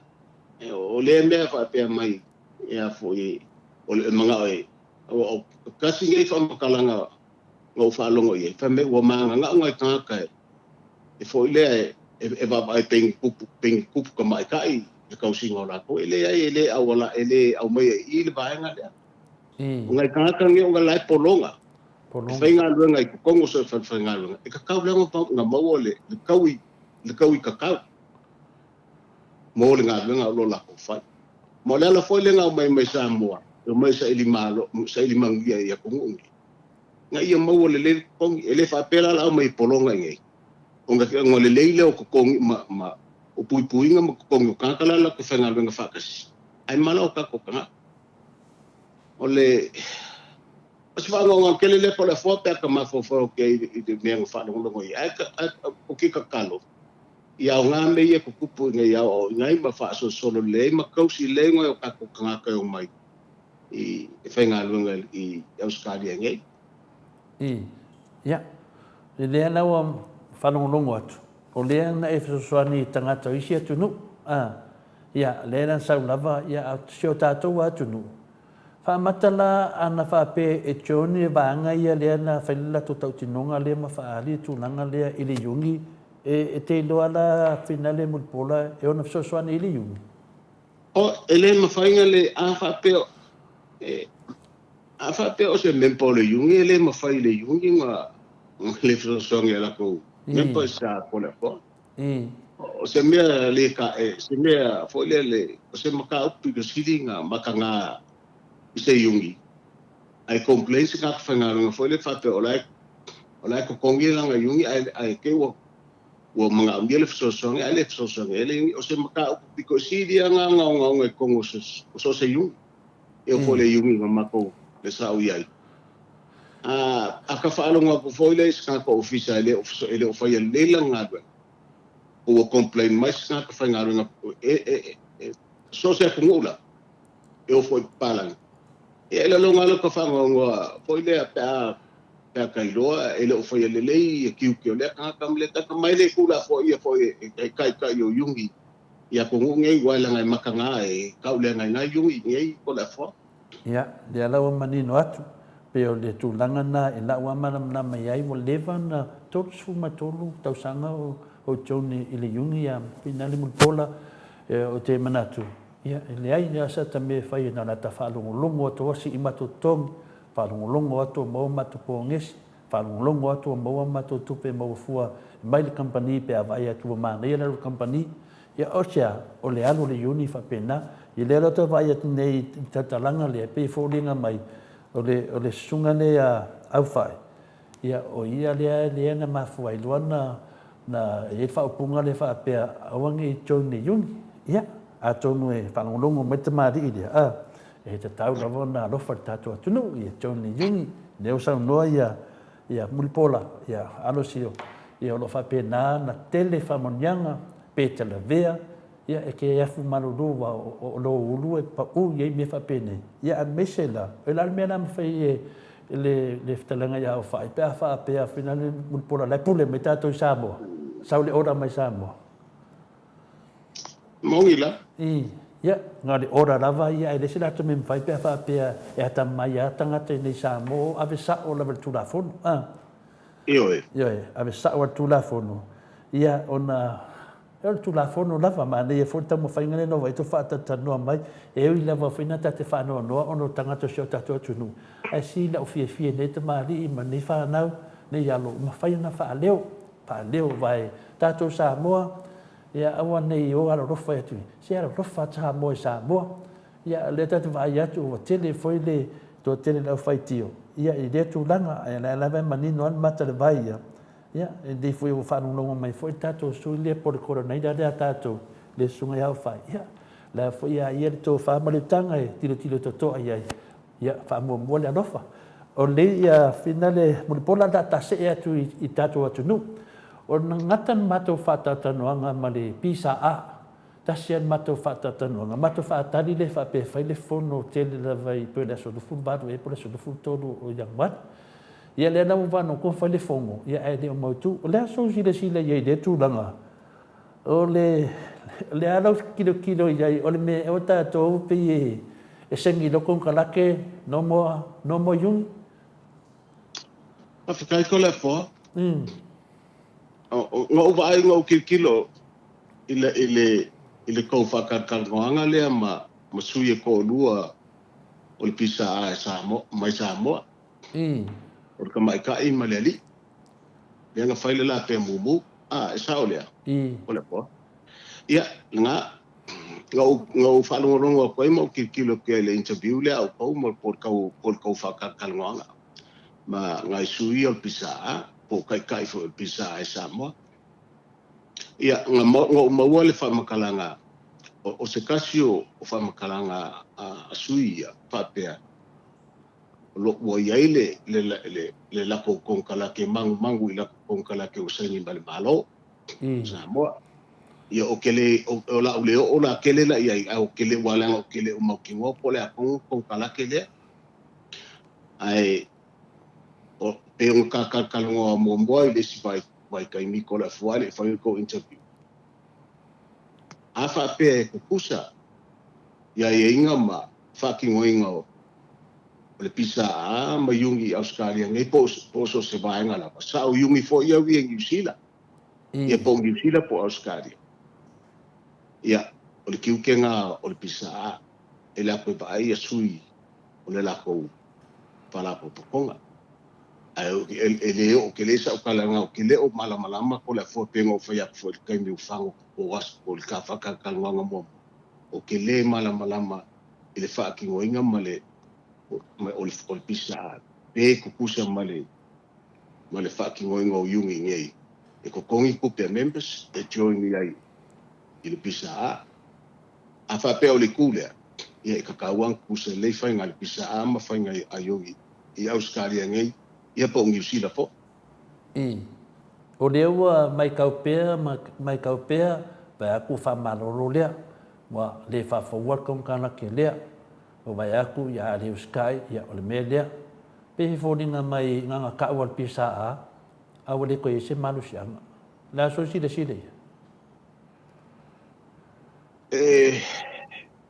ia ko le foi a foi o ke le maukingo le lei po le a kongu le a foi le ia le mele le whakingo ingo o kiuke o kai o pisa ia ma le whakulanga inga fo i o le whakingo o la kou kiuke mai le malo ia po le la kou lava whala ponga a wa a whapea o le pisa e whasavali le malo pe run le malo ia longa winga la e whaale e kele la se malo si ango o kai ka ina kilo malonga winga la ngalo e o control le malo ai a whape control la vel pisa ala mala ia la kou whala ponga mo la kou sui independent ia o le mela nga e kakau lava langa fai kiuke o official pisa a wale le kau ko inga po le kau si o la ko members ia o si o nga mala i le mele o ki kalonga ko la fo ai pe o fo ia o ke le o mau kingo le po le a kongu langa lenga o falonga o lenga sa ngo mai le seiso le suya po dua le e vai fo ila ko ia le la ko kau konga male malo o le mele nga o ke le o mau kingo le po le a kongu la le winga o sa wanga le nga o falonga ki ai ko le fo ia le anu luma soifanga te doa ia i foi se toa manu o lo whanu longo mai ia te minei kam fai e luskala se yungi wa o le mene nei o le tele yungi ia o le tele fuina le angai wa o yungi e soani tele i le aia tau tangata whenga renga mese lava ia lato whengainga wa umana na osi le ala te loa le whawhenga tai le pisa ia tūlanga uma ia te whai atuma uma sengi kong kalake ia whapelo tūlanga nei ia sile nong kapungi uloa e atonu e mei nisi tangati lumatu whau sisi yungi le lei ia me se whai ngā mālo le lei ia tu whaatasi ia tūlanga ia wal mele wei nei temi nei na te whanoa noa i le mea lo tupu mai temi nei ia pe ia le mene tupu me Australia oka mai ai sa moa whamatalanga au nge join se si le yungi ia au le yungi e puipuia ai a te taua a tangata tai pei lewa le vanga whai le HRPP e puipuia ai a te taua o tangata ia e leo na le whaatuatua la ia whaaforinga whaatuatua e le whamaoni ma le loto mau le atua ia nā ta se tūlanga nei se i mōwhai sewa noa e tua tuere sunga i ata tanoa ia e whapenao na tua i mōwhai sewa noa ma le tātou pisa ia ta ita ia na te whaanongolongo atua ma le whaanoa noa ma lo lea si i kokongi o aweka vale al malo ia ai le si ia kokongi o istangata wa kele aku kokongi ia ta mawawhau aweka vale al malo au le pisa po fe e o ye tato pisa o la e le sa o ka ko pisa anga fa pe o ki ka e le pisa se wa le vanga sa va bali de ku ngue fa sa o menge la uanga ka ko ngunga o ke di ki o menge e ka e le fakur ka ngaka e lo fa de ku ma lo fa de ku ngu ke minge wa le vanga kui de fa ko or ka mai ka pale mia fia maua se kari ale ai sau pa pokol ma maru de ku ngu ma mori de mau e le fea nanga nengi kupia sisi o kupia de ku a ko pir tu nanga na ma fu na mangi mai fa fota ta no tu lo de bu vangi e la sumut pola o le termine ya dia buta to va ai de termine se me so fa tuanga pena alo sio le tu nanga le we ne ta to nu ko viti le u be tu le feita to sa yo me le si te ye e tale fe ngai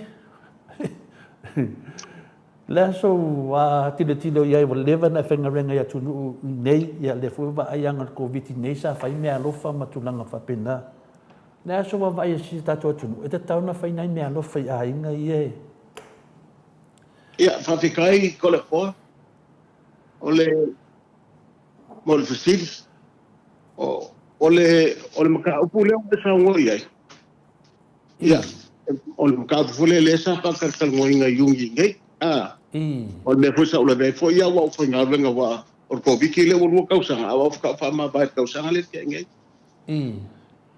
o le maka upu nga ka nga so ni ai le a fo le ia pela o yungi sa nga ia yungi ia le malo ngai a mo se so ngi mai ngai mo ngai ka fa nga venga fo le man ko la o ba ko la nga le fa fo nga le ku a me so ka i australia ngai man ko castles ia ole yungi nga ma ko kam faia wai e mo le so ngi mo ka full time a ngai castles sa le mo i o yungi la nga faia le ka sa nga le malo ngai ya lo fa ngai ka fa nga castles ia le langa mafuai nga maua ia kupe ia nga fo nga avel malo le federal government mo ka castles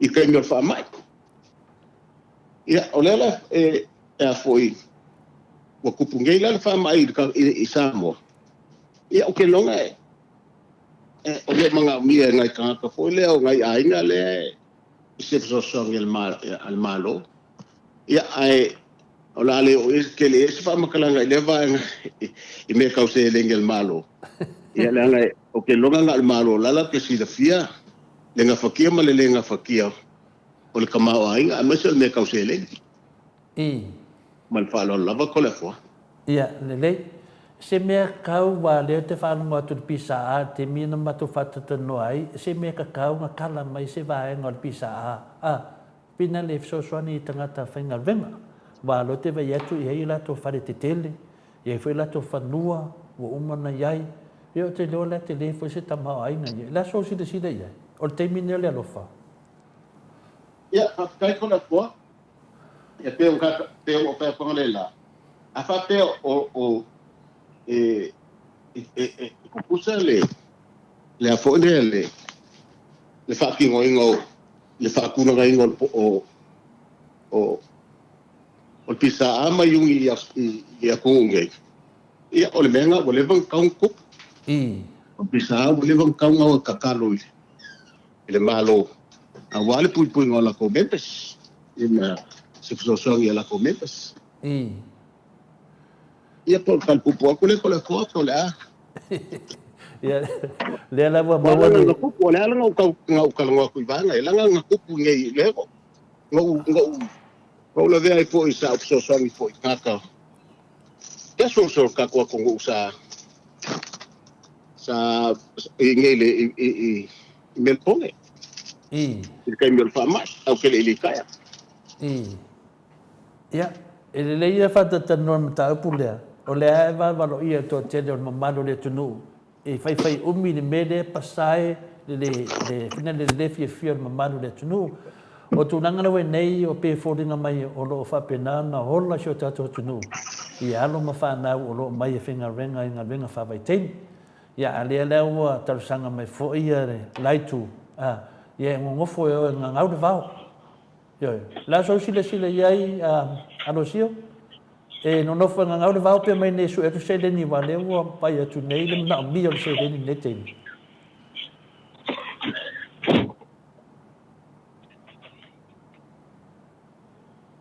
Mo pola. Ia, le. Ia, fesidi a fa pe fea pe a fai e iai i te tono kontarate na sainia se vaenga e le whatangaina ai o na awai i se iuni. Le mele na e fia tuli loaina ia sida fia i le malienga. Ia, manel sili e sunga ia son mona. Ia, se su mai a le sunga ia muripola po anusio. Ia, o na whapenelen tali le sili rea.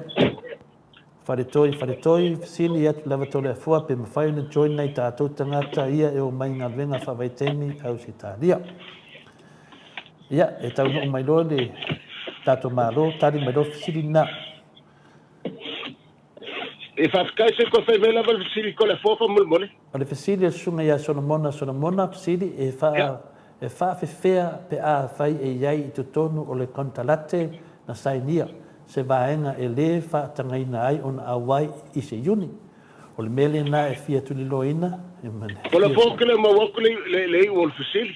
E fia loa e le fasili pe a whai. Alo fōka le fōa? Ia, wa mō mai. Alo? Ia. Muripola, wa mō mai? Kalofa? Ia, o le mau atu lo si fonga, wa mō mai au. Alo fōka le fōa? Alo, Muripola? Alo fōka le fōa? Ia, wa mō mai au. Alo? Muripola? Ia, leo tena ngona atu oi.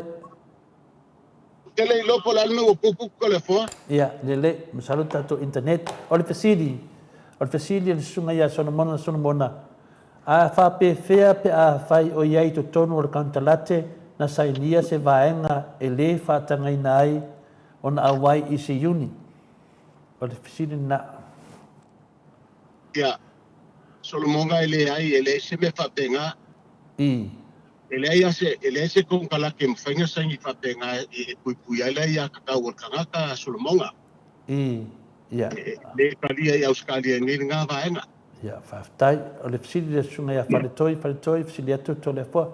Pe mawhai o na join nai o tātou tangata ia e o mai ngā luenga whawaitemi au se tāria whamore. Ele ai se me ka e foi pui ai le vaenga lea. Ele ai a se vaenga o kula whango. Me kau ngā luenga i auskalia pui ai se ai a kakau. So se kangaka e o lava i kesos. I. Le ai lava se me e mwhainga nga pui ai. Ele se malu si ango so se whantenga luenga mwhainga pui ai se ai a kakau se kangaka. Nga kakau fi ai se kangaka whainga luenga fia join. So se yung. So se whawhenga renga, so se iuni. So se whawhenga luenga lava po, la lava ko ngā luenga. Ia. Ia, mai tisi la fo, e o i whalemai, mai. I. E o lava fo i kai o, i pula whawhenga luenga, la fo i le yungia. A employers la ko. Ioi. Mo ina lei. Ia, na o fasili na whaletoi. RJS, o na fasili ai se mea e mawhaia e le pisa a ona e tolu pou o le kawhakolo Samoa, o le Malo, o le Palemene, ma le whamsinonga, o le teimingei, ua uma e le fast pou ia e lua, o le Malo, ma le whamsinonga. Nā so sila le tūnanga? Ia, o le kake. I. A whai o fasili lea e winga i whamsinonga ko la fua. Ia, a le mwhentari lesi meo iai. Ia, le ai o te ukali atu lava le vaenga lea. Ia. E, o le whaukuanga e le o se whapeo ke whakungua le whamsinonga Samoa. Ia. E ai e mangi e kele o le iai le masalo ma peanga whapea e mawhainga kiro se si le whakalongo inga o le o kamaka i mea uli fo ilea e Tanji Jackson Brown I. i Amerika e olo fia kau whaofi kongo whamsingo sili whamsingonga mauolonga piko e mauolunga Amerika aia. Ia, awale o si makau kulela o ia fsosongi a koi kole fo. Ka ua kele ia kea nge meo mo whamasingo. Fisili le si ka i le singo lea. O le a le whaingonga whai unga. Se ongo sai mea kole fo whamurmori. Ia. Ia. Le e vili mai lisi kakale ai le fainga ai o le kali ale al kamai ka ile apea o le fenga o fai unga ele fai ngi unga feelings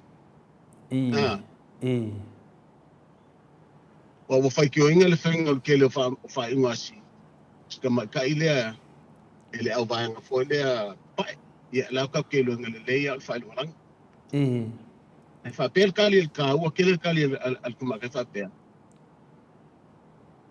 o anga fai unga ele fai ngi unga feelings mai le ka unga fai se fa masingo ngi se fai unga se fa masingo nga unga feelings anga mul ka ile fa vai makula fongo ia o le si fa punga constitution nga fa pe kangia ia ia pe o menga ka unki ki le mo fa masingo ia o la o kali aku le vaenga le pe o le au be ai pe ngongo fa penga.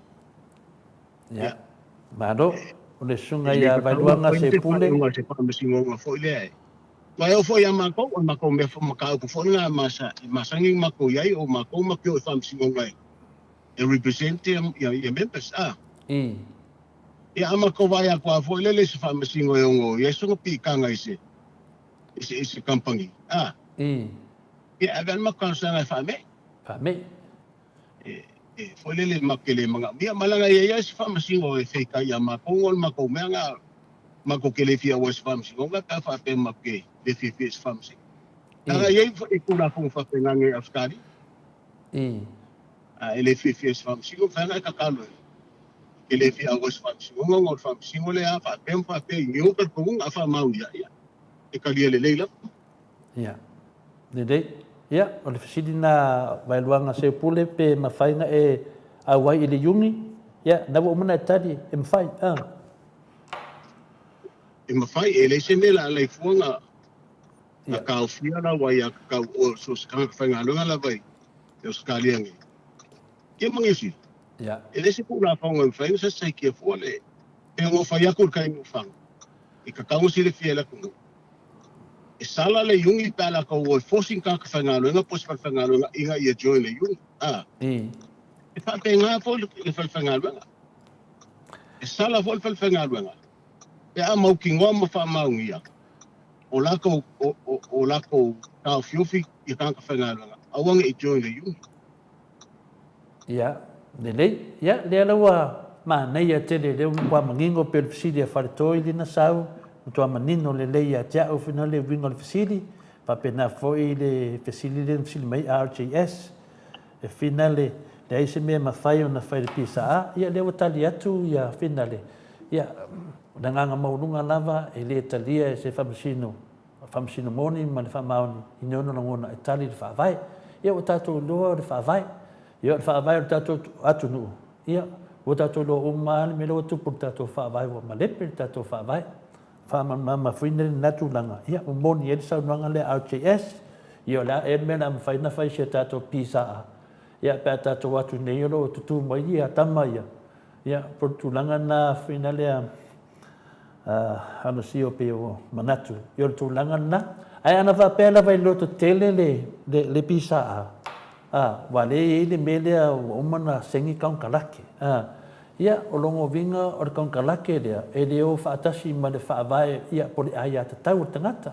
a mulpola i lea te whanongolongo atu e nisi o saunoanga ia e moni whaafela ia kaunkalake ia wa sengi e le mawhai nga lea ia nanguinga o mea tonu anai mna o mea i le tulafono ia ona o le sengi o kaunkalake ia e kaunga e aka a whapea o lo whapenga o ngā whainga ele ai a kakau o kangaka. Ia ngā wa mōre kari.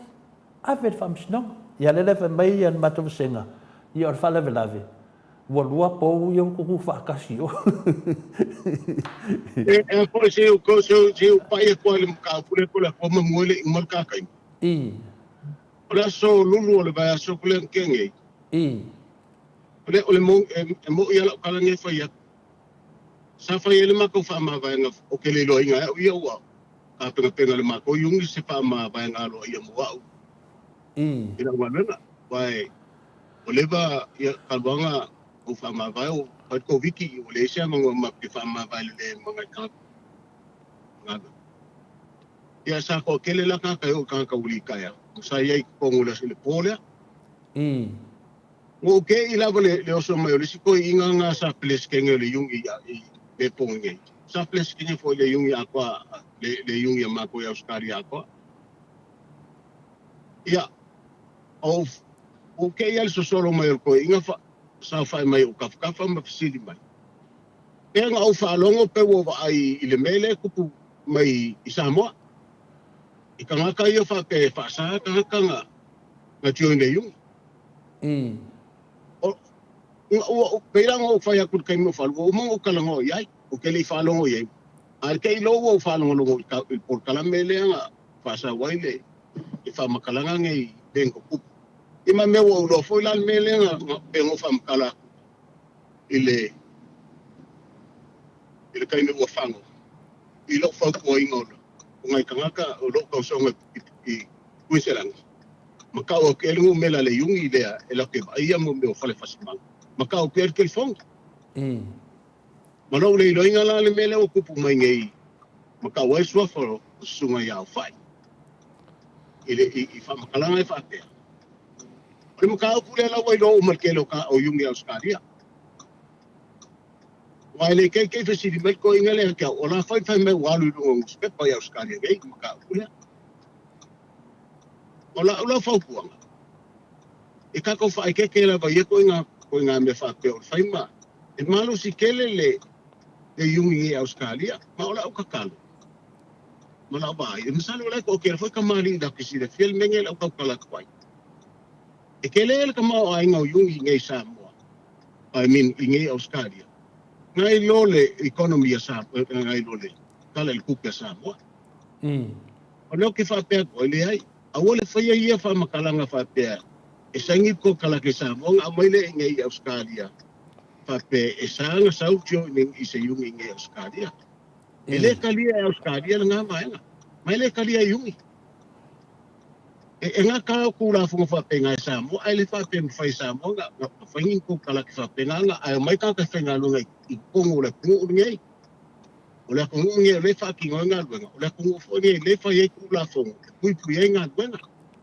to se kan ka fa nga lo ngai kongo le ku o se fa mangi ngwa ku le ko la fu nga singa fu so ngai ku la be fa nga ko ku le ku e nga fa o ke le fa kongo le ke ko fa e po fa ko ka nga le ku a fa ku nga ye mangi ia ako sa ba bali po le ma mau ki ngwa kongo le mele e kupu ia kongo ngai fa fo ia me se pu ngo me o lo so fu mo lo sa ngale i ko kongo nga ba i mo lo sa lo le nga ka nga o lo sa lo kongo so se nga ba ya ma do ya o ke do le wa o tani uma fisili sa fu fo ina tole fo ta te tal no ai i la sunga mo pola e me se level fisili muli le ya tu langa len sa no me member ma to autostusi ya RTS pa pe fo le sunga ya fa toi ya tu langa na ya leo sa no mai fo sita si fo yo to man manu le tunu o lever no ya finga renga te tonu ne me to yungi ya ai me se ta to Samoa ya i onu temi se va au fo ta tu stala ya ta no fa so ta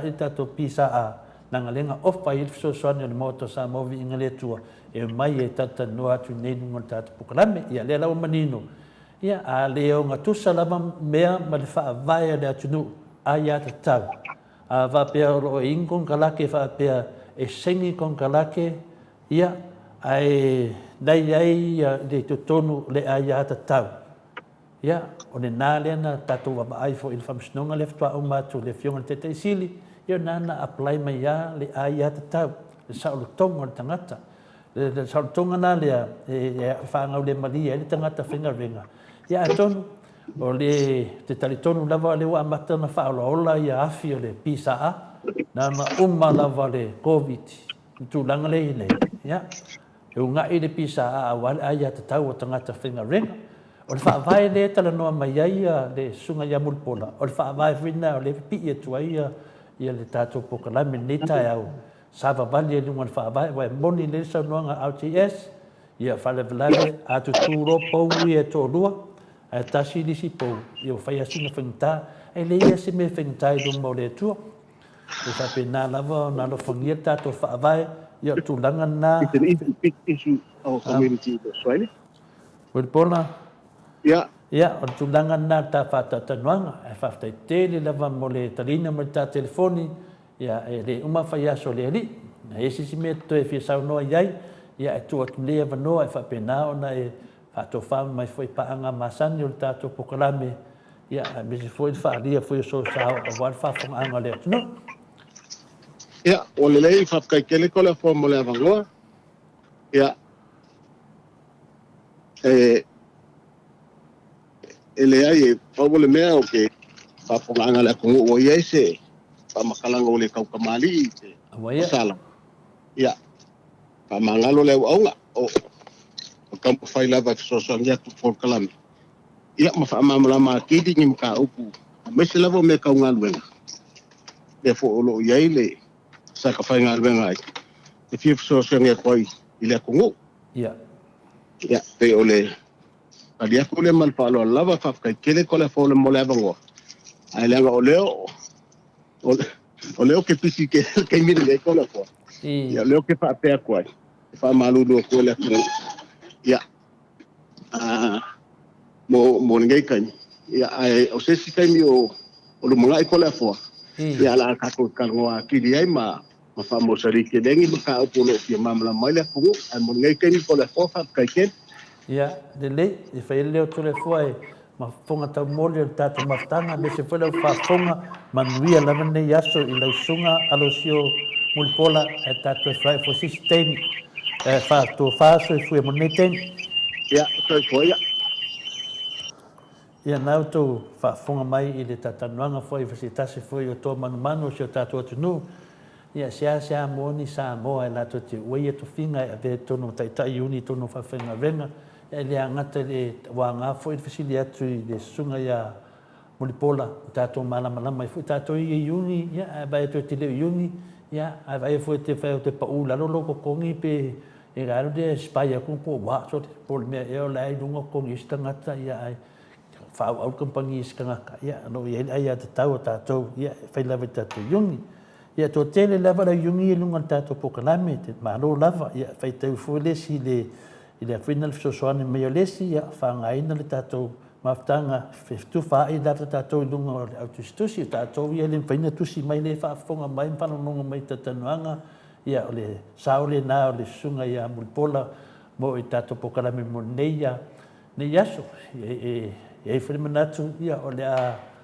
ola te mai fo temi sa ni fo to le fo elo e fenga renga ia ole yungi na vale pui nga renga to le fo fetu na ingol temi te fenga renga te alo mua ma ele yungi ia kan family yungi ma wa ile le pule ia por company ia mai lunga fatanang ia le la amata to le fo te milia ona talwai ia longa pokalame mo le community sa mo ia le mo mana ia mo me le yungi e fa pena na tilo ai ata ia le la mo minne fa mo nyanga e o mo le ia tato pokalame e to alu lo le to le fo finga renga sa un me folicia so tato te tata no fa marulua tu fo de marule tunu ia wa finale wa e mo se tato avanoa ia sa e meni mai tato telefone mai dis fiunga le tata no te sa ia o te doa po o filme o mile i medi ia e le o sa ia o le mo fo se avanoa tata no tu ia ai le ai le to ma fo ida so tai au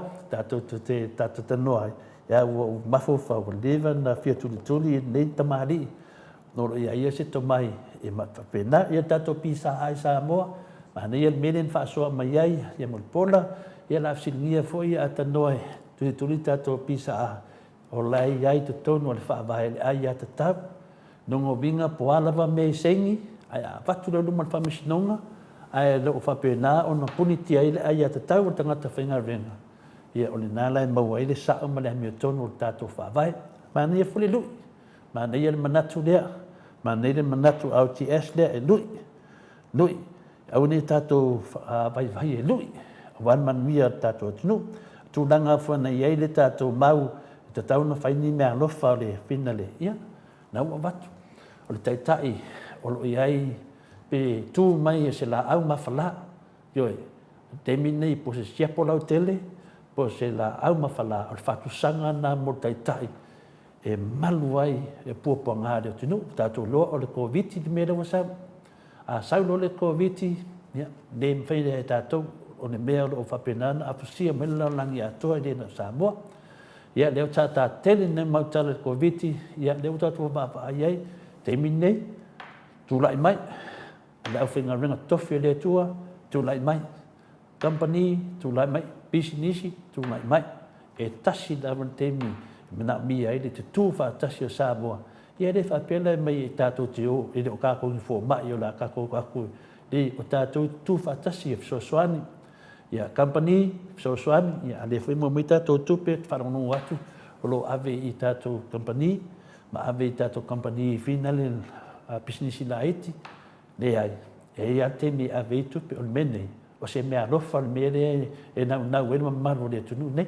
Tātou whai taulanga, pewhia taulanga a Iesu, e la whaatinu taulanga a Iesu, ia are ti ngāre maro, ele mūwhor taulanga, tātou mau, tuwhanai tai se lau tā la, a tangata anu o Samoa, a mata mai le pepe, e tau lawa tangata matua, e se lau tā la, e a mata ile tā penanga mo le COVID, o le mele nei, ia, e beforinga mai e lese amatanga, ia te rofo ia, o le e alu le se mtanga e lei foi se mutanga o le alu ai pe ai ele mtanga e tai foi ele na ngataanga e foi nei me mai no ngovinga a fai se mtanga le lei e tau foi na I u le lei a fai ele se mtanga e ele I u le lei foi vai de lo e alu maso sofa ma le pelunga la lo tato te o ia fa pe e waku.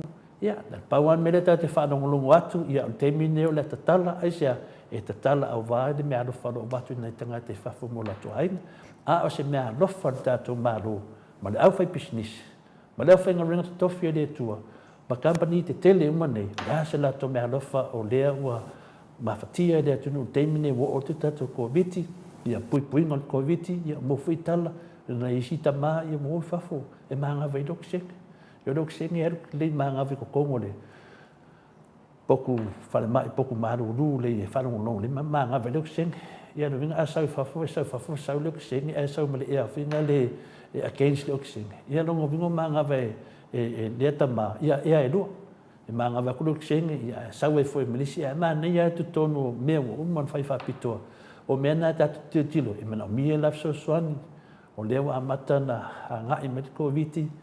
E le ai ama se professor e te mine e loa whai for mene, pau lava le for mene, o le tutu whaatasi, ia longo winga, tufa, le tai se lau tā la, le an mea rosi, le whai whatata noa ma le whiunga le professor ia Dr. Afualo, ia, o le iei mene i tato se leni, na iei le mene iei le tato ACC, o mai o tupe whina, ia le ana whika i for le professor, ia e maua se mea o tors 4 milion, ia mo ton pasene le mo tatu tarfa tatu seding ia le foi wa a nginga lungo e ma mana malama lo ia ile sultasi miliona le na fai le prokeki ia to tele maftanga ku unga prokeki tu unga prokeki ave fa bombu le me lo tu mai no winga a mai na sultasi miliona tu fa tasi malisi tors flule ia nupi fa tatala to fa e manuela tunu tala to fa le fiona tamai tai pandemia ma mire tunu ia o leva te tala to fa le fiona te sile tu le epa ia era ngai desi me fai na fai o tolo ia le pule o neme ia na o se tu alalo ma se manato tato pokalame o vai temi o fai na taulanga ia tonu tele atupe to mo fui tupe vatu 2 milion na Australia to fa longo atu ia ave tangata ia famole mole elima vai matato e de ia se si fa pe ai lima marosi e lima vai no ngovinga a fai wa ave se whaupung whape mo e lima vai. Ia, lima vai o ma Samoa. E leia si Samoa le whese loto. O tātou Samoa e whai i le loto. Nongo ni tātou Samoa e lima vai malawa. A whai o leo ma mulu mai saunuanga le te maitai a whina le te waloa pia po le o ministafu o tupe. Ia, tātou fia la ia. Whaamamnama tu e le te maitai whina le tātou tupe le atunu. Ia, whaamamnama tu iai. E lima vai maza mo ala winga. A whapela lau tofa ia. A manna vahenga tu tonu. Ia mawaire fika lea na saunua mai ere sunga ia tatano te sa ma tātou pokalami nei. Se lau tāla. Tau na amatai. Ia, e le pine le lofa le tua. Awa tapio fia le lofa le tua. O fia sa saa ma le lofa le tua. Ma le tamao ainga le tua. E tapio fia tātou. Aisia. O le lima mau. O le lima mau. O le yei tupe. O le atunu o tātou. A hawhai e le leila mtanga. E le leifo i tau nuunga. Ia o tu tātou le vea solonga lua. Vea solonga tolu o le sāsā. Masalo ta te o tu masinga ian taulango na ina lo le lofa le tua le fa tua tu e le mauta sa movi inga le tua ma pa anga mo lo fa pena na yai ia le fa tino le anga le o tangata mai faf o tato pokalame le mauta sa movi inga le tua le faf dai fa tino a le a se mea le tato malo e so soani e nei a inga ia le ni a inga i faf tēnā nei a inga, ia e le ini la tō memba i whafu, sa wha moe lava, i o la tō lava tupe, e moe o la tō ngarvenga Samoa, i o lau le lea, wha atu tusa uma le atunu, e lima vai i mo le atunu, a whai wa tō ma se le ni mo lima vai o le atunu, ia, tufa uma mo le atunu, e le wha pia o le tufa na o ai, mai, ia, o le mea sini wa iele upu, tangata lima vai, ia o Samoa, e lima vai ma lava Samoa. E oro me tau tupe, e te fia malosi e oro me tau tupe, lima vai do tātou. O le whautuanga nā, o le mauta Samoa, vinga le tua, ia whapea fwoi tātou kou FM i Samoa, ia paanga uma, e lo whangia le tamaita i paremia, ia o oe lava. Saunuanga le sunga le te sile tu le epa, fia me, o le marona, e le toi fwoi lewa te sile i na upu, o le marona, Yo, ai mātou te whaarua se lau, hawhea mātou lango, pasene, te lango a mātou. Ia, nā lau a watu whautuanga, aua lima u, aua lima tau, se wangala ina ua le aini tala tupe po me le tato te vai atu iai whina le, an mea moni a ia man whamaoni, te mea le alofa nei.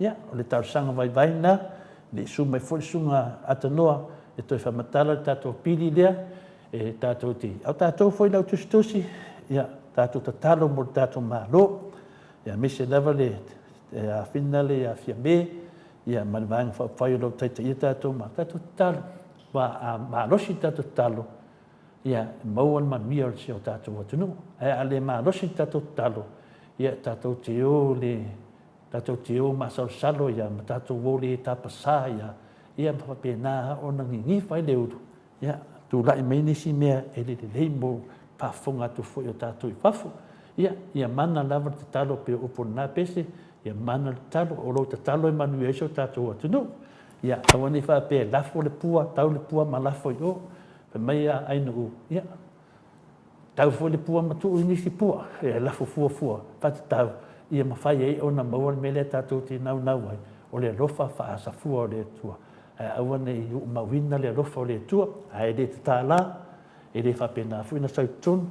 Ia, aua ni au maso salo wai lope whanonga maroisi atunu, wa ta tala le tō wha, wa ta tala le alofa le atunu, tufa, ia whamai, koe wakpula malisi whaasmuli onga le a Samoa, soani, e se le leo tangata Samoa, o Mr. Leo Lilo na, aua ni tātou whātu tuai titi, ia, nei tū la, leo toe 2.5 minute, ia whaamaru lua tu fo i lunga tātou Facebook, e le o wai mai e te maita e o ninga le tatu penga whailangi al matu wasenga wa uman tō lau atu ia te loa tai au lato e atoa e for tatu o wa amasan a nei te me wha maru lua tu e le tatu atu nu la fwis e meselo whenga tofi e le atua la fwis e upu wa le tau tamari i whawhonga anga a tata no fwoi to le fua ma le stunga ia mulpola ia la foi no le aina to mo furtato avano de aso taiao man ia tele lava ia ton manga ni aso ia tolo no fale au ni ngalo fala au ia tato ia tato no ma si tai tato fo mai lo ala mai fa ma lo longa ia mr fitato lo tatalo ia tatalo mo sio tato tu tato u manava tato mo se maftanga tato te fio fo tai lu mo le tua tato tano no lunga o pen fai lagi e tato tato no foi mo le tua e ala tato tausanga ia man vianga venga ni aso ia soifua ka place mai mas tato pesina fa o tato pokanami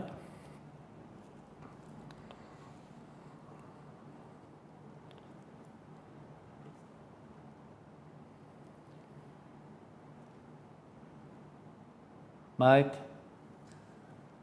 ja, te lo po fe meu la to tato insnia, ia pe tato la sona taiao.